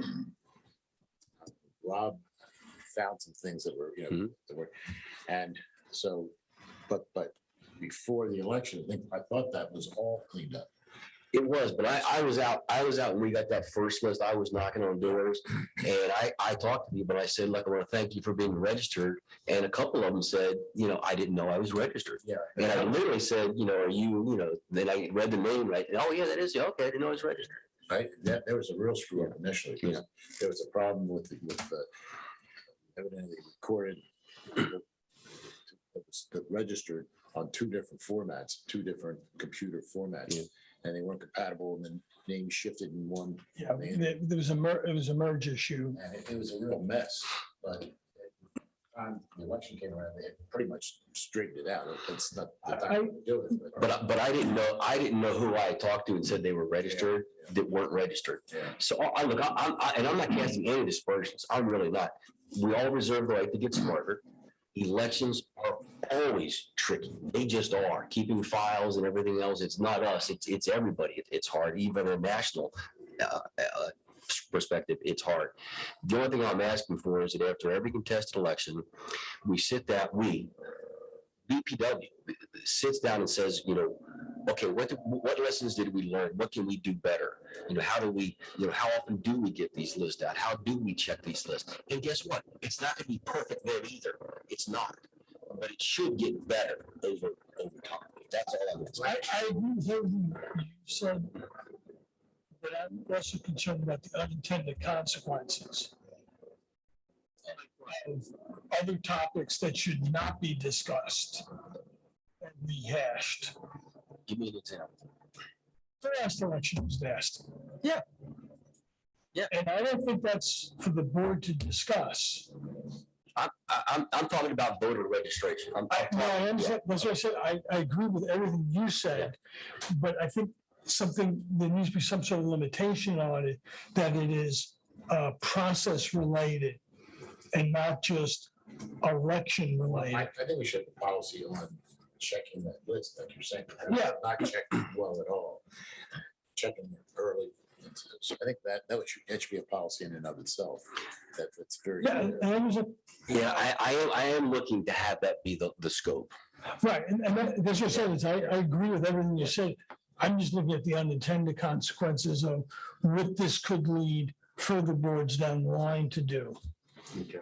We're worried about, and I would be too, about bringing in personal concerns, people that bitch and moan or whatever, and Right. and have a board going through all those. Yeah, I agree with you. That's not. That's not appropriate for a board But we should discussion. be looking at, like the screw ups here. Yeah, And so we should be looking at that that sort of should be thing and say, how do we make it not happen again? And for instance, getting more people to vote. Do we want to, how do we want to do that? Absolutely. And, that's the kind of discussion we should come through, because let's just say we had come out and we said, well, look, we've got 3,000 customers and only 900 of them showed up, or fewer. Well, and I'll give you another example along those lines is balancing the city registration against the BPW registration. Because our voter registration is larger because it includes territory outside the city. But if they're registered for the city, they're more than likely should be registered for the BPW. Yes. Yes, definitely. But there's that mistake that's made. They think that if they're in the city and they registered the city, that they can vote on the DPW. There's more than one That's- person that said, That's more oh, of an more of an educational thing. I'm registered in the city. I thought it was just automatic. Yeah. Yeah. Well, I think one of the things that's been brought up is that do we, totally separate from this, but do we go back and change our voter registration so it's automatic that as a bill payer, you are registered to vote? Totally separate. I can tell you, this is really a good topic because a lot of people that live on the beach, I mean, there are over 600 homes between Savannah Road and the Roosevelt Inlet on the bay side of the canal. And probably less than 100 live here year round. And I can tell you this year, there were a lot of people that live over there and own properties that had no idea they were able to vote in a BPW election. Right. And I don't know whether it's communication, whether they don't pay attention to it, but I talked to a lot of people because I was involved in the We sent campaign, out- and they had no idea that they could vote. Didn't we send out a flyer? Residents? Or just- Homeowners, Homeowners. homeowners, not full-time residents. Yeah. There's less than 100 full-time residents. Yeah. But there's over 600 houses. And those people that don't live here full-time, Mhm. most of them had no idea they could vote in a BPW election. Oscar? Austin, didn't we send out? That's right. Yeah. I knew we So sent we out a sent out flyer. mailers to, Yeah, I mean, they just don't pay attention, but well, maybe a better way of communicating, I don't know, but it is important. But the question is, it's worth discussing, and I think we ought to come up with something that says, here's what our parameters are to after every election and take a look at it. I also just would add that having Sharon fully involved and having Kim there, extra set of eyes, we've expanded staff in the office. So I think that alone will help in that process. But I agree wholeheartedly with what Earl is saying, is that the only way you can get better is you learn from your mistakes. So I think that process of reviewing after every contested election or every election, like Richard said, I think it makes total sense. So we'll create something. I agree with Tom. I was concerned that it would get real messy real quick. Yeah, I wasn't on that tip. As long as we clarify, it's basically to get more people aware and eligible to vote, to get them to vote. and look at the voting process and, Getting the word out. absolutely. And like people that are in the city, I mean, a lot of them that are ratepayers don't realize they can vote. I mean, that's, again, we send the information out, but you can only do so much. So this is an agree. Mhm. And we'll put something together and we'll bring it back to the board for hopefully a vote of yes, and then, or corrections, and then send it over to Mike.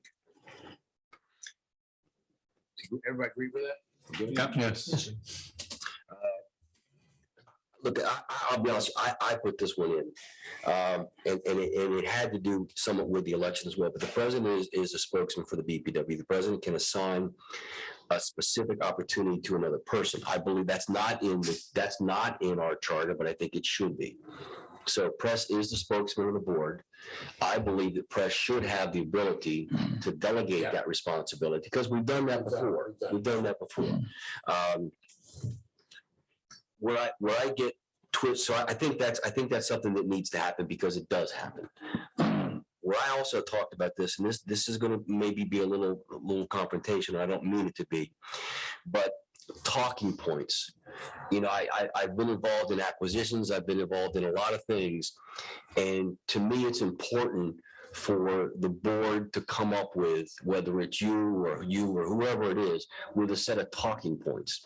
Right? What is it we are saying, so that we are in fact saying the same thing, and we all agree to those are the things that we should be saying. And this does go back in one place to the election. I think Tom was disadvantaged in the election process because of the coverage on the front page of the Cape Gazette the same day that all of us announced our candidacies. And I think that hurt Tom. I really do. Tom, I don't know what your perspective is, and I'm not trying to get into personal stuff. But I think that was a mistake of the board to have that conversation happen. That's my personal opinion. So, Well, we had, that's a specific thing, Mhm. but we had talking points. Issues with the city at various times that were put together.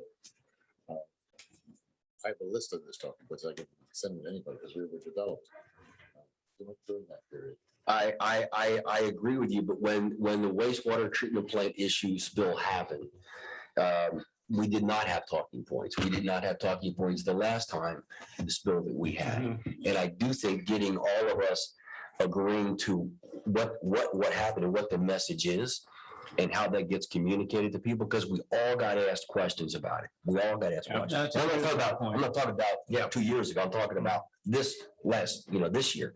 We all get asked questions, and we need to make sure that we are not saying, I don't know if that's true or not. I kind of saw it this way. We're not looking to mask an issue. We're looking to make sure that we understand what our position is as a board and how we're going to communicate it. I get that this is sticky. I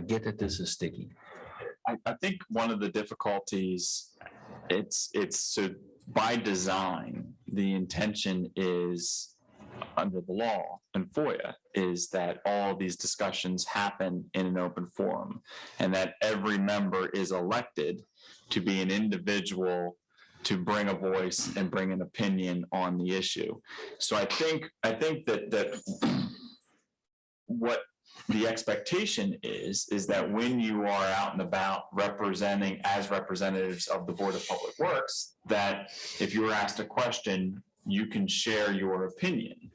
But it's only your opinion. It is not the opinion of the board unless the board discusses and takes a position. And so I think that the expectation is that if the board has an open dialogue and open session, then the president understands what that position is and can convey that, but then every board member is there in open session and can convey it.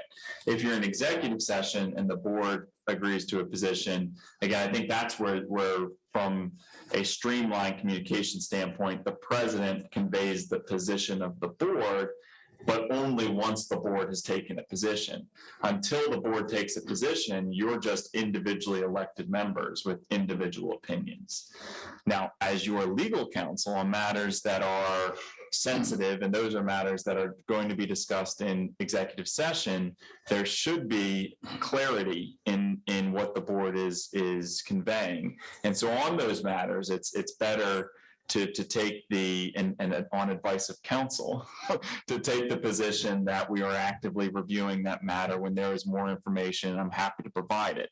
And then the board comes together and presents that information. So it's going to be case by case scenario, but I would procedurally, I think the intention of the president being the spokesperson of the board is that when the board meets and has an opportunity to reach a position, everybody understands that dialogue and the president's the one who conveys that.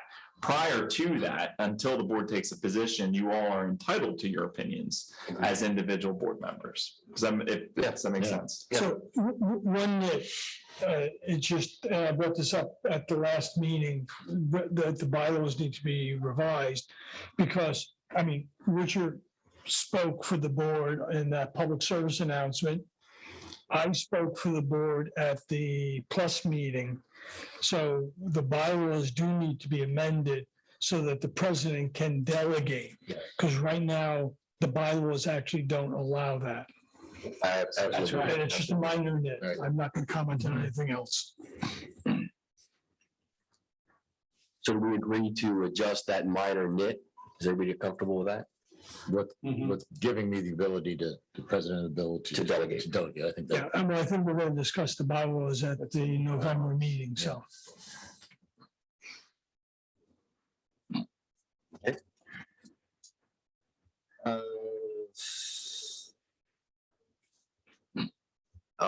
The capital budget, number 11 here.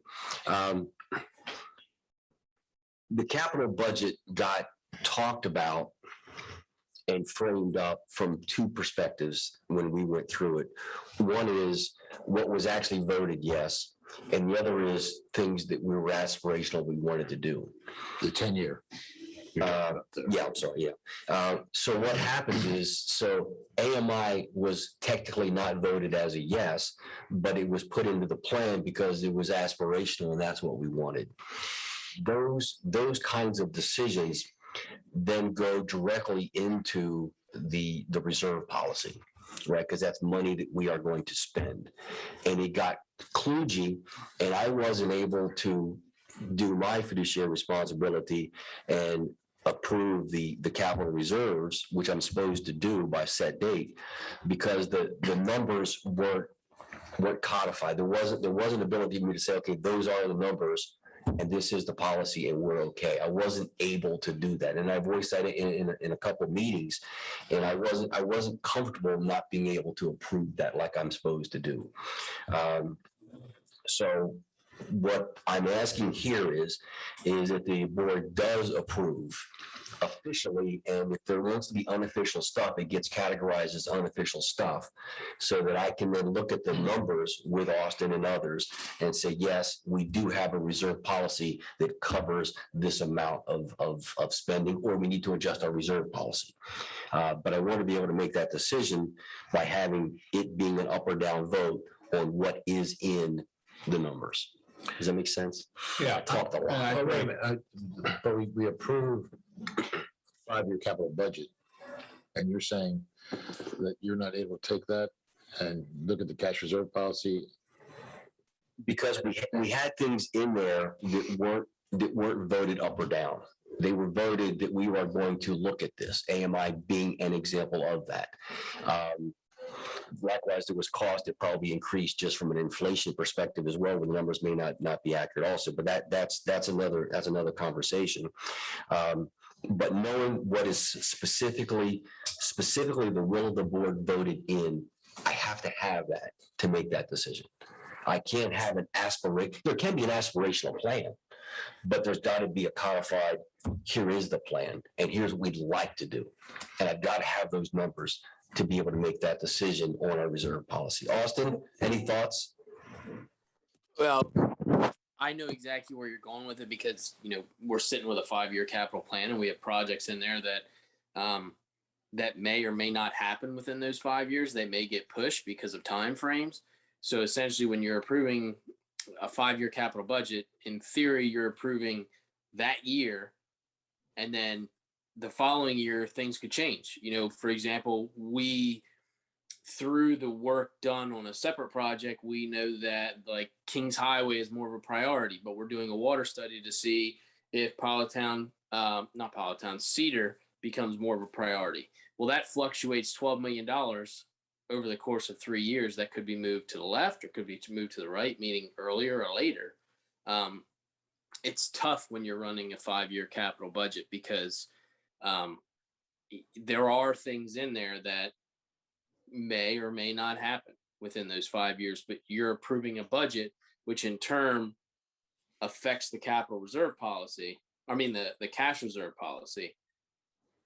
And that could all change. Like, we're doing the GHD study. The GHD study may come back and say we need to put $5 million into the lift stations. Well, that completely changes up the capital projects, which then affects the cash reserve policy. There's a lot of moving parts to go into it. I agree. I think having, for example, we've talked about AMI for a very long time, but we haven't really jumped on it because there's been a lot of unknowns. We've had a lot of costs come up. We've had a lot of cost increases come up. So creating a priority list of what makes sense for us to tackle in the next 5 years, and what may not make sense. So I agree with you, Earl. It's tough, because what's being asked of the board and what's being asked of what will be the finance committee is to look at things and projects that may happen in 5 years, that may happen in 10 years. And that's why it was stretched out over a 10-year period. But I the juxtaposition that I'm in is I can't approve that we have a reserve policy that's correct. And I think these are practical considerations, but at the end of the day, I think, Earl, you're correct. At the end of the day, there is a 5-year budget, and that budget is what is approved by the board. And that is what you are considering based on. If that isn't matching up with the other discussion and consideration, it needs to be brought to the board to resolve it. And if the resolution of the board is, we're not ready to include this in the 5-year budget, you're basing it off of the 5-year budget. And at the end of the day, there needs to be an action of the board that allows Earl to make the call. And if there are these other questions, they need to be brought to the board. And unless and until that happens, it's not, the budget is the budget.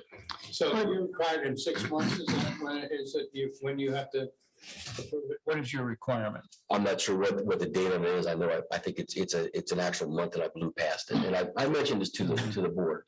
So I wasn't able to do it on that day. So if we kind of approve a budget, 5-year budget, and you're looking it over and you, oh my gosh, we go look at the reserve problems and all the rest of it, then you need to come back to the board and say, we got problems here. So the board has to then look at the budget again and review it. But then we approved the 5-year budget. And this is where I'm confused. And that, I mean, then we realized that we want to. More things to it. So we started playing with it, but I mean, couldn't you have approved the 5-year budget that was approved? Couldn't you have taken that and used it? Because I verified that you had the cash reserve did or didn't work. So are we going to put in pumps, new pump stations? New equipment for pump stations? Well, probably going forward, but we have a 5-year budget that we haven't decided. We're working on things that we may or may not need going forward. But I think all you have to do is just compare the cash reserves to the budget that was approved. We may have to revise that, but we can't just. But I think, I think Earl's raising the practical problem. Press, you're raising the strict law. And I agree with Press. The reality here is unless and until it's changed, that's what you compare it to. The difference though is, Earl, I think you're right to sit there and say, are we sure this is the budget? Yeah, and I agree. And I think to the point, I think that would be appropriate, Earl, for you to bring it up and say, look, this is what I need to base it off of. Do we need to make revisions now, or are we remaining with this budget? And if we're remaining with this budget, that's what you have to base it off of. Yeah, but I That brings the think question back there's- here. I think, this isn't a 5-year budget for building a building where you know what the full scope is. And, there may be oddities. This is a 5-year budget that's got placekeepers in it for potential things that we are thinking about down the line. And the accuracy is directly related to how far away from it is. Things that are in year 5 should be rated lower than what's in the current year. So I think I agree with what Press just said. When we approve a budget, it's our best guess of the next 5 years. Would I ever bet that at the end of 5 years, that's what we're going to have spent? No, because things change. The wastewater treatment plant is a perfect example. We did not know about the headworks 5 years ago. But I think what Earl is saying is that if in the course of discussion, it seems to be that we need to prioritize something earlier, but the board hasn't taken that action yet. He's in this in-between space of, well, I get the sense that the board's probably going to want this, but they haven't taken an action. And I think the recommended step in that situation is prior to making the approval, bring it back to the board and say, we've got this decision to bring up. What is in the capital budget doesn't seem to be meshing with what the recent conversations are. Do we change the budget or not? And then that's where you make your decision. Look, and I'm not trying to rehash history here, but there was a conversation that I've had with board members that AMI wasn't in the plan, and it was, no, it is in the plan. And then we had a conversation with you, Austin, as the assistant GM, and the reality is it wasn't in the plan. So the expectations of the board are it's okay to be aspirational. It is. And it's okay for numbers to move and demands change because they do. But my fiduciary responsibility is set pretty strict on being able to look at what's in that plan and what money we have in reserve. That's the juxtaposition. My point is that we can go back to the record, we proved a 5-year budget. Mhm. Now we're playing with it, but that's your target for now. Was AMI in the budget or not in the budget? I forget, I think it was. It's not. It was a finance project. In the original budget, it was considered a finance project, that's where the confusion comes up, because when I had brought the new budget to you, I believe it was either last month or the month before, my memory's shot. But the whole purpose was I presented two different options. One is if you finance projects, and one is if you didn't. The first one is the old Jack Lesher method, which is you're going broke and there's $44 million of projects. The second one is this is how you can kind of manage it by financing them. I think that's where the confusion was brought up on the previous AMI, because you had to scroll all the way down to the bottom and it wasn't included as a line item under the electric. Also, if you, as I remember, we hadn't even gotten the final numbers or proposal from DEMEC. We got a very close estimate, and that was where you had three options. You had the base, the mid, and then change everything out, which was the $1.7 million. And that's what I based, for example, this most recent one, that's what I put in there, was $1.7 million. I hear what you said. I'm sorry. Yeah. The other piece is that, we had Dawn come in and give us, you need to go out and borrow $6 million and you need to increase your rates. That goes into how I can manage the policy as well. Getting that done in a timely fashion is helpful. Look, I'm not trying to be a rogue person. I'm just trying to say that I've got a responsibility based on something that we've all agreed should happen. And I don't always have that ability based on the aspirational aspects of the team. Did we or did we not approve a 5-year budget? We did. Austin? Yeah. Yeah. Yeah. The budget was approved, and that's Because people said things were in it that aren't in it. That doesn't make any difference what people said. It whatever the budget was. You were the person, so it mattered to me. Well, if it wasn't in the budget, it was approved, then it wasn't in the budget. I don't disagree with you, but we need to be able, so if expectations are one thing, what's in it and what isn't in it. If I go by the letter of the law and I say, okay, we're okay, but everybody else thinks, well, we're going to spend $1.7 million and $80,000 a year on AMI, where's the money? Well, there's no money. No, but we haven't agreed to that. So it's still something in. But the belief of the board was that we had. That was the belief of the board. But also,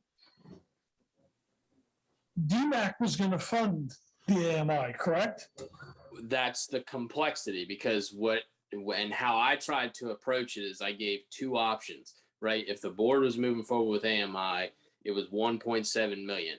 But then you have DEMEC that's coming through. It says, oh, well, we can finance that project for you, and this is what it looks like. So at the bottom of that capital budget, it had a line item that went down and said, okay, here, instead of having a capital outlay, here's your debt service payment. I think the tough part here is that as the board approving a 5-year capital project, the realistic approach is, for certain, or 95%, what you're approving in that first year. So for example, 21, 22, that's going to get done. But there's things in 22, 23 and 25, 26 that they may get shifted left or right. They may drop off completely. And that's all based on priority.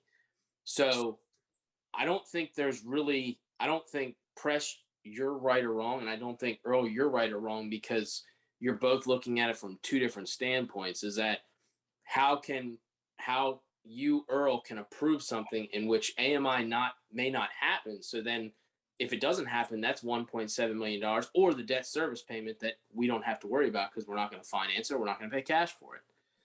But I But- think, but I Go ahead. think that so we're here talking about process and what's the better process to minimize confusion or concern.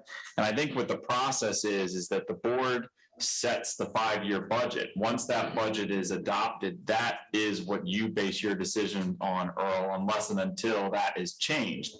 If there is a change following adoption of the budget, I think what this highlights is it's important to come back and amend the budget. Because unless and until you amend the 5-year budget, Earl's making a decision based on the adopted 5-year budget. So the policy or the guideline, the recommendation out of this is, so just so everybody's clear, that unless and until the budget is amended, that's the budget. And if there's something that the board does, if the board, after the budget is amended, the board takes an action that puts AMI further or brings it sooner in time, you also need to amend the budget, because if you don't also amend the budget, there's going to be a conflict. Yeah, and I hear what you're saying, and I agree, because I screwed up in this particular case, because I was always looking at the budget as not being carved in stone, but ones that you keep coming back and looking at. Because since we're talking about AMI, when I approved the budget, I was also thinking, wait a minute, we don't have all of the ins and outs yet from DEMEC. DEMEC we had said, wait a minute, what about this or what about that, and come back to us with some changes. And so the point is, you can't, if I'm going to vote on a budget, I have to say, okay, I'm convinced that we'll spend at least the first year the money that's in it for whatever project's in it. And I guess we have to be really careful about that. Because Earl, I didn't know about Earl's situation with having to approve it. Look, I am incredibly happy if we leave here saying that we all understand when we do our next round of what is in and what is aspirational, and that I am not going to put aspirational into the report. If I do put aspirational in the report, it's very likely that I can't approve the policy because of that. So I'm okay with the black and white. It's the gray that tends to bleed into this, that gray in finance doesn't work. It's got to be black or white. Going back to, we've all talked about the probabilities of the budget as you get further from the date decreases. We've got placeholders in the capital budget that we talked about, in the approved budget that we talked about last time, for pump station overhaul, headworks, all these other things, because we're still doing engineering studies. So, we've got, it's going to be somewhere around here. But And that will none of that change. went into the math of what we need. We didn't have pump stations. I understand that, but my point is that the 5-year budget, when we approved it, did not address those. They weren't evident. Now, we're going to have to go back, and I think it's on the agenda item for next time, to revise the 5-year capital budget. We talked about it last time, but This is why we talked about it, because it does need to be finalized. I can't have this much gray and make a call on it. from a timing perspective, and if something else comes up after you approve it, a month after, we're in the same boat. And the world we live in with an operational system, there's always going to be things that are coming up down the line. I mean, we need to look as far ahead as possible, but that's what the 5-year budget does, is it looks ahead, recognizing that your vision 5 years out is not very clear. So, My vision today isn't very clear. so I understand. I'm not disagreeing. I'm not disagreeing in principle that what's here today is solid and what's here out further out is softer. I agree completely. The way the policy is written for me, though, is that I look at that map and I say, does it fit within our parameters? And if it is aspirational, then it may not. Well, then it sounds like we need to, policy revision to give more guidance to you. So it can happen on either side. It can happen on more latitude, or it can happen on, we're gonna do what we said we were gonna do in the policy. I need one of those things to change. And I agree 100%. I have a preference, but I'm at the will of the board on it, but I do have a preference. Okay. So let's do this. Let me take this to the finance committee, right? And try to figure out, and I know it's gonna be a very busy committee now, and try to come up with, how do we look at this? What is in these numbers? And then we'll come back to the board with a recommendation.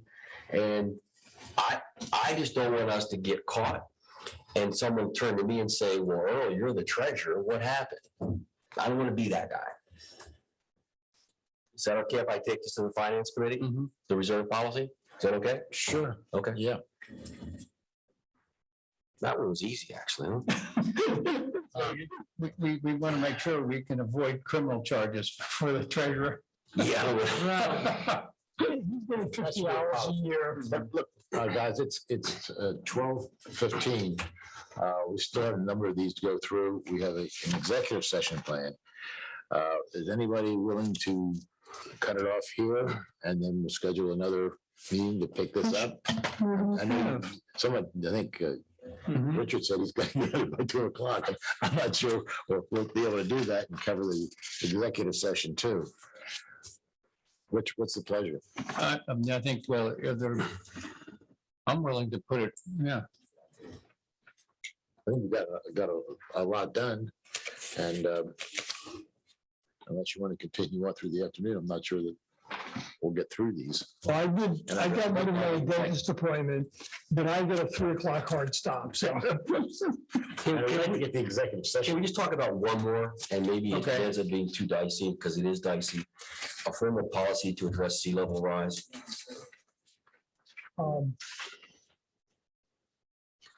Being a lightning rod, there's the Lewes Executive Committee on Resiliency. I listened to your meeting last night. And it is dealing with sea level rise and resiliency for storms and flooding. It excludes the wastewater treatment plant. However, the Board of Public Works is tasked GMB with looking at the vulnerabilities and penetrations for the area. And whatever comes out of the Executive Committee on Resiliency, we should look at in light of this. I don't know that we run a separate policy for just the wastewater treatment plant from all the other assets and city. So we got the elevation certificates. I think Austin read it at 9.5 feet or something like that. Yeah, depending on which asset you're looking at more specifically, but yeah, generally between 9 and 10 feet. Did you get that to everybody? I still haven't seen that. The updated ones, yes, I can get those out. That's important. So the sea level rise committee, as of No, the whatever, Lewes Executive Committee on Resiliency. does not talk about the wastewater treatment plant at all. Out of scope. Correct. Okay, so the question is, how do we get in scope for us? Because I do think it is something that needs to be looked at, and we may look at it and say, you know what? That plant's good for the next 50 years. There's And man. what we already discussed that. My only point was that the Lewes Executive Committee, while the wastewater treatment plant is out of scope, the entire city is in scope relative to how to address sea level rise, the worsening of storms, et cetera. And I don't know that we want, until the executive committee gets through deciding how it's going to set standards for the remainder of the city, but this is an island in there, that we want to move forward separate from that. But the city's looking at, impervious or pervious roads, the city's looking at setbacks, it's looking at all those things. I don't know how much different that makes to water going into the canal, because all these runoffs all go into the canal. So all the water that's going to be managed one way or the other ends up there.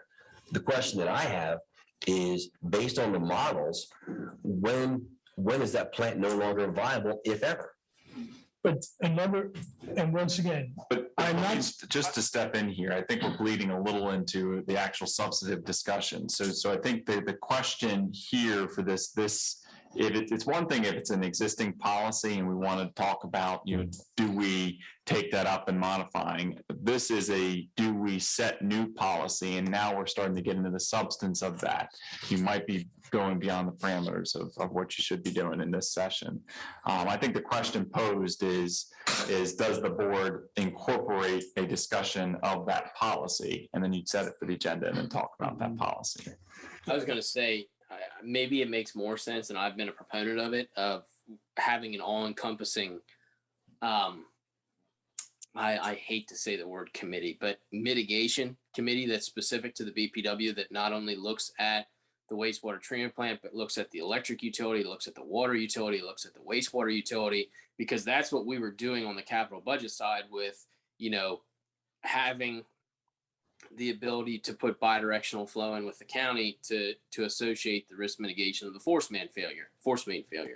But maybe that's one of those where we actually formally, like the city has, formally have a mitigation team that specifically looks at the BPW, its assets, its policies, its procedures when it comes to emergency preparedness and so forth. Great idea. Which is exactly what it says, mitigation committee on line 15. That's a great idea. right, and I guess the point is that it's more than sea level rise, because mitigation would be overhead utilities, the water system, the sewer system, all of that is vulnerable under climate change. So I think sea level rise is probably the wrong word as opposed to climate change. And integrating the two is very important, I think, is really, but we do need to look at it because the wastewater treatment plant, one of the things we might want to put in there is a funding proposal that says so much a year we put away for moving the plant. Well, this is really important, but I think to rush in now, I think this could be a good topic that we're going to be chewing on for a while and what it should be. I don't think we want to just jump into this at this point. Well, like Mike was saying, we're going to get into the substance, right? The question is, do we want to put together a team to look at the wastewater treatment plant as it relates to, call it climate change, call it sea level rise, call it storm surge, call it whatever you want? Do we want to have a committee?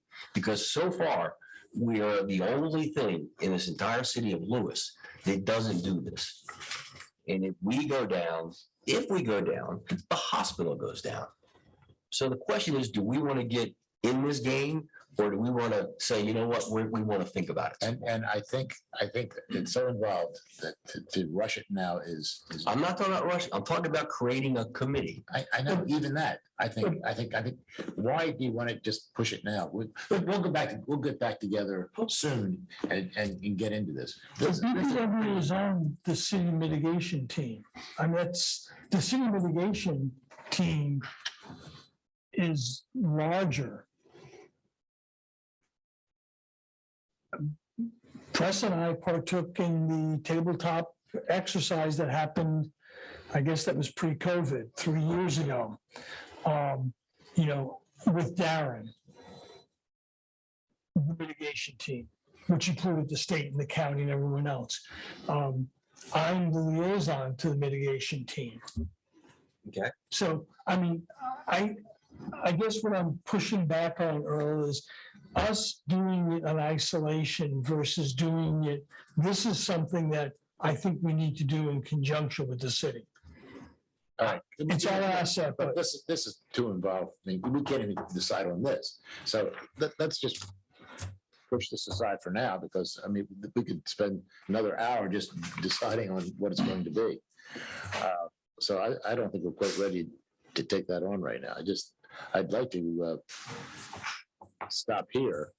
I'm okay tabling it and starting the other session that we need to have, but I do want to come back to it. I don't want to just. Let's cross it up at 11. We'll call, Number 11. we'll come back to all of it. Okay. I mean, and we can schedule it for next week if you want to do. I mean, I'm not trying to. Yeah. It's too important and involved to just kind of rush it through right now, I think. And I'm not trying to rush anything. It's just one that I do think is important. You were going to say something? Yeah, I think it's terribly important, and I know that it came up at our meeting, the public meeting last Tuesday on the ordinance that was proposed and the executive committee that was created by the city. And specifically, the wastewater treatment plant was excluded. And that's a question that came up. And when Kevin McGinnis made his presentation, he had checked with the mayor, and when asked why it was excluded from the executive committee's consideration, the mayor said it was the people at the University of Delaware. When Kevin spoke to the people at U of D, Phil Barnes, he told them that it was specifically excluded by the mayor. So I think, Tom, to your point, there needs to be, it should be in that executive committee for discussion with your representation on there. But this is too important, and there are a lot of questions that I know people are asking is, what is the board doing short-term and long-term? And I think that you guys really do need to consider this. Yeah. We are, we will, I mean, soon, we will. and publicize that you're going to do it, have some public meetings. and I was not involved in the creation of the Lewes Executive Committee. I understand that. And those were the bylaws that were passed down by the mayor. Yes, I understand. And the mayor was passing the buck and the buck got kicked back to him. Yes. So what's really going on? And I think it's a legitimate question as to why was it not included? It's such a critical facility in the state. We're all running around in the city. We'll all be running around with using We porta were never potties. contacted in that decision. So as far as I know, Dennis. So how about why don't we put this on a workshop specifically, or put it on our next board meeting or whatever? I think we'll just take it up at the next, Yeah. the continuation of this. This is something. we've got Okay. more here. Yeah, Yeah, good. we've got a lot to cover. It's all Fine. important, but That's good. okay. I'm not going at all. I think it's Look, important. I'll be honest with you, guys, we made more progress than I thought we made. So as far as going through this, I think there's been a lot of good work here. There's more opportunities to have conversations. The will of the board will be the will of the board. But this was a better day by twice of what I thought it was going to be as far as progress. So I thank you. Oh, you've had it prepared very well. You and Tom's, you and the Toms. The Tom So Toms. it went fairly smoothly. What do you want to set a date now for the follow-up to pick this up? Yeah. You might try next week? Works for me. Any particular day, good or bad? I I gotta have get my no calendar on. plans at all. I gotta turn my phone on. Okay, take your time. It'll have to be either Wednesday or Friday, as we're closed on Thursday for Veterans Day. And that gives us 7 days. So Wednesday or Friday? I like Wednesday more than Friday. What is the date? The Wednesday 10th and the is the 12th. 10th. Yeah, well, I will be out of town on the 10th and the 12th. You're I mean, out. 10th and 11th. But what was the matter with the ninth? Is there? Agenda, you need 7 days. Can we just continue this meeting? It could continue. Can we just continue this meeting? Yeah, come on. We need to create a new policy. All right, sounds like the 12th. The short answer is yes. So there's the conservative approach, and I think, Tom, I think you're technically correct. I think that if the board adjourns to a date specific, you can just continue. And I think that if you immediately post the agenda it's a belt and suspenders approach. You could do that, yes. The only person that's going to attend is going to be Dennis, so we just tell him. Hey, just tell me when I'll be here. No, but that would be on Sharon, the ninth, right? what were the dates you said? you have to be? Yeah, Yeah. Now Ninth? I'm just trying to work out a Yeah. schedule. It's- Does that work for Tom? The ninth is fine with Yeah, me. you were the 10th and 11th. I'm good. Ninth works. Ninth works for me. So the 9th, there's a Lewes Executive Resiliency Committee at 4:00. So Would you want to start this at 9? 9 on the 9th, 9 on the 9th. Austin has a couple of appointments at 9:30. at 9:30. Throw the curveball out to everybody. How long is your appointment at 9:30 going to be? I believe it's with Del Dot. Yeah, it's Del Dot. So maybe we should make it 1. Do it in the And then I afternoon. got a 1:30. I can move that. I already moved that today. It's either that or we move it to the following week, which would be the week of the 15th.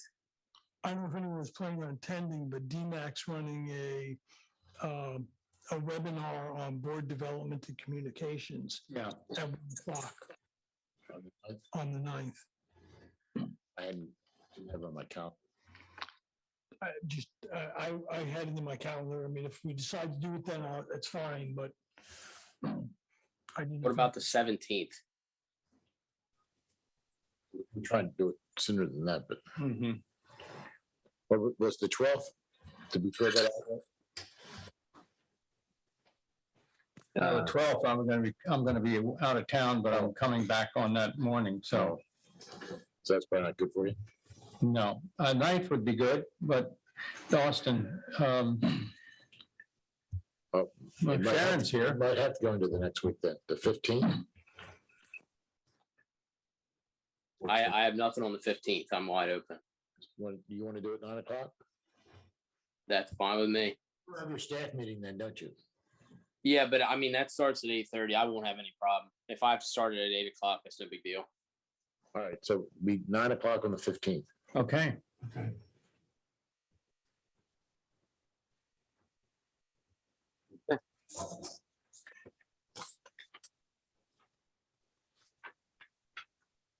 I also didn't think we would get through the current policies, much less any of the new policies. So, Thank you. No, good job. Thank you for everything you've done. thank you. Good job. You, all of you. 9 o'clock, yeah, November 15th. I got it. Okay. Do I have a motion to go into executive session? So moved. We can All in favor? Aye. Aye. Richard,